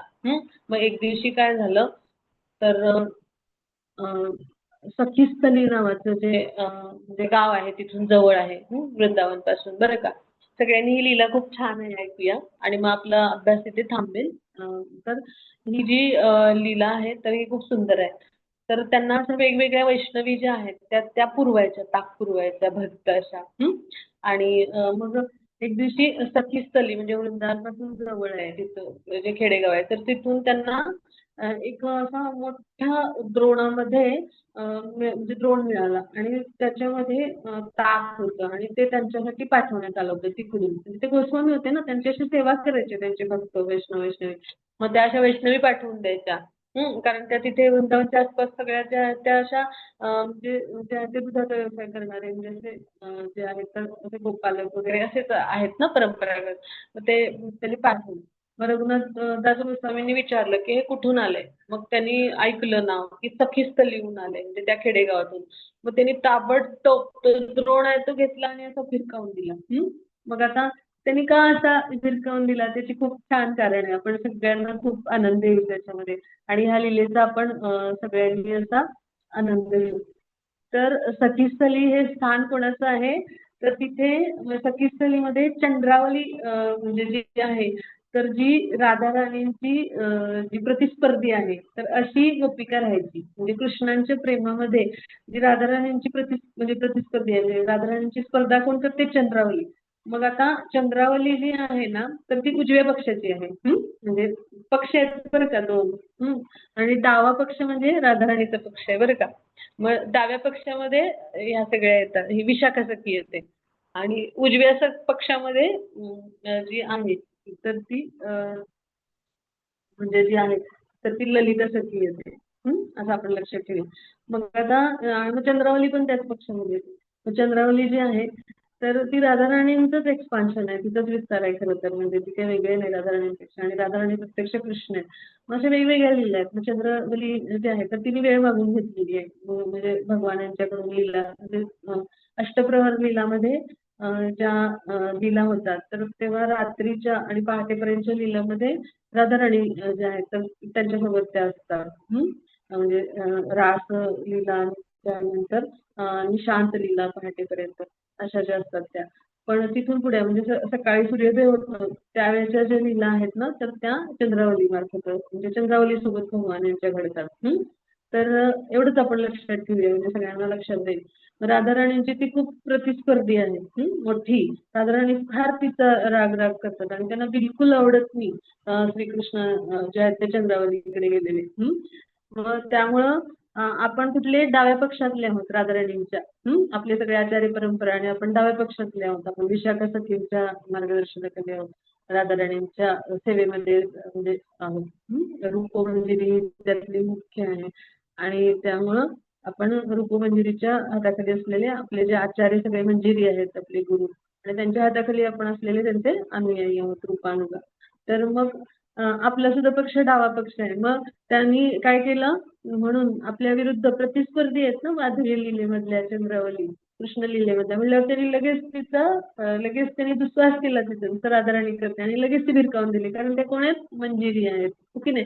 मग आपली जी स्वामिनी आहे तर तिचाच ते पुरस्कार करणार आणि तिच्या प्रतिस्पर्धी विषयी ते पण प्रतिस्पर्धा म्हणजे ते पण तसंच करणार दुस्वास करणार प्रतिस्पर्धी म्हणून तिला लेखणार. मग कृष्णांच्या प्रेमामधली ही प्रतिस्पर्धी आहे राधाराणीची म्हणून त्यांनी लगेच तो जो आहे तर तो द्रोण भिरकावून दिला. मग रघुनाथदास गोस्वामींना बिलकुल नाही आवडलं की म्हणजे अशा पद्धतीने जे भक्त आहेत तर ते म्हणजे भक्ती मार्गामध्ये जे आहे तर त्यांचं पतन होतं किंवा अशा पद्धतीनं किंवा अशा पद्धतीच्या ज्या म्हणजे भक्ताविषयीच्या घटना घडायच्या तर ते त्यांना बिलकुल आवडायचे नाही की त्यांना आध्यात्मिक स्तरावर उन्नत होता येत नाही किंवा त्यांचं पतन होतं. म्हणजे तर त्यांना अशा घटना सुद्धा ऐकायला आवडायच्या नाहीत की म्हणजे असे जे पतित होतात भक्त म्हणजे त्यांना कठोर तपस्या केली पाहिजे असं वाटायचं. म्हणजे ते जे आहेत तर ते भक्तांनी आपल्याला जो मनुष्यजन्म मिळाला आहे तर त्याचं सार्थक करणं आवश्यक आहे आणि त्यासाठी असं पतित होता कामा नये किंवा आध्यात्मिक जीवनातून पतन होता कामा नये किंवा त्यांना आध्यात्मिक स्तरावर कुठले अडथळे येता कामा नये. म्हणजे असं त्यांना बिलकुल म्हणजे ऐकायला कुणाविषयी आवडायचं नाही का किंवा कुणाविषयीच्या अशा चर्चा ऐकायला आवडायच्या नाहीत निंदा ऐकायला आवडायची नाही म्हणजे असे होते ते रघुनाथदास गोस्वामी. आणि कृष्णराज कविराज जे आहेत तर त्यांनी चैतन्य चरितामृतमध्ये म्हणजे त्यांच्या म्हणजे त्याचे जे सगळं म्हणजे लिखाण केले तर ते रघुनाथदास गोस्वामी जे आहेत तर त्यांचं सगळं म्हणजे त्यांच्याकडून माहिती घेऊन आणि स्वरूप दामोदरांचे कडचे मधून असं सगळं हे लिखाण केलं म्हणजे असे उच्च कोटीचे वैष्णव म्हणजे रघुनाथदास गोस्वामी होते का. रघुनाथदास गोस्वामी जे आहे तर त्यांचं आध्यात्मिक जगतामधलं स्थान काय आहे तर श्री म्हणजे राधाराणींच्या म्हणजे सेवेमध्ये ते कशा पद्धतीची मंजिरी आहेत त्यांचं नाव काय आहे रत्ती मंजिरी किंवा श्री म्हणजे ते वृंदावन धामामध्ये रत्ती मंजिरी म्हणून निवास करतात म्हणजे रत्ती मंजिरी या नावाने ते सेवा करतात पहा. आणि त्यांची समाधी कुठे आहे तर 64 समाधी एरिया आहे म्हणजे 64 समाधी आहेत वेगवेगळ्या तिथे पवित्र अशा गोस्वामी उच्च कोटीच्या वैष्णवांच्या राधाकुंड जो आहे तर तिथं म्हणजे ती जी समाधी आहे ती त्यांची राधाकुंड आणि तो म्हणजे राधाकुंडचा जो भाग आहे तिथे 64 समाधींचा जो भाग आहे तर तिथे त्यांची समाधी आहे पहा. मग अशा पद्धतीने रघुनाथदास गोस्वामी जे आहेत तर त्यांना वैराग्य मूर्ती असं म्हटलं जातं आणि असे जे वैराग्य मूर्ती आहेत तर त्यांच्या माध्यमातून आपल्याला म्हणजे त्यांनी सांगितलेल्या लीला आणि स्वरूप दामोदर यांच्या कडच्या यांच्या माध्यमातून आणि चैतन्य चरितामृतात म्हणजे त्याचं लिखाण करणारे कृष्णराज कविराज यांनी पण तो अनुभव घेतला होता म्हणजे अशा लीला अनुभवल्या सगळ्या त्यांच्यासोबतच असायचे चैतन्य महाप्रभूंच्या सोबत या सगळ्यांसोबत. तर असं सगळ्यांचं मिश्रण म्हणजे चैतन्य चरितामृताची रचना आहे पहा. मग आपल्याला एवढं मोठं योगदान जे आहे ते रघुनाथदासांच्या कृपेमुळे मिळाले पहा. स्वरूप दामोदरदासांचे कडचे त्यांनी सांभाळून ठेवले होते आणि चैतन्य चरितामृतची रचना लिहायला म्हणजे रचना करायला कृष्णराज कविराजांना प्रेरणा त्यांनी दिली आणि मग त्यानंतर त्यांनी म्हणजे जे आहे ते लिहायचं प्रयास केले. मग असे जे रघुनाथदास गोस्वामी त्यांच्याकडे आपण पालन करू आणि इथे आपण जे आहे ते समजूता करू. अजून कुणाला काही शंका असेल तर विचारूया. हरे कृष्ण. हो त्याची हरे रेकॉर्डिंग कृष्ण स्टॉप केलं माताजी. तर चालेल. हा माताजी माताजी बोलूया. हे म्हणजे शेवटच्या जे 2 स्लाइड आहेत ना त्या बघूनही शिकलो आम्ही. हे आधीची स्लाइडच आहे इथे. ते दाखवाल का फक्त? हा हा पूर्ण त्याची आधीची स्लाइड दाखवाल का जरा पुन्हा एकदा सगळ्यांना. हा कोणती नाही स्लाइड नंतरच्या शेवटच्या नंतरच्या शेवटच्या ज्या 2 आहेत ना माताजी त्या. शेवटून दुसऱ्या ना ते वाघांची गोष्ट आहे ती आणि हा बरोबर बरोबर आणि राधाराणीची. हा हे पहा ही पहा ही स्लाइड पाहता नाही आली का. हा. हा, त्याचा स्क्रीनशॉट घेतला तरी चालेल सगळ्यांनी. आणि पुढची याच्या पाहायला नाही का मिळाली? हा, कधी कधी इंटरनेट स्लो होतं, पाठीपुढे होत असते. ह्याच्या पुढची दाखवूया आता, ही पाहिली माताजी?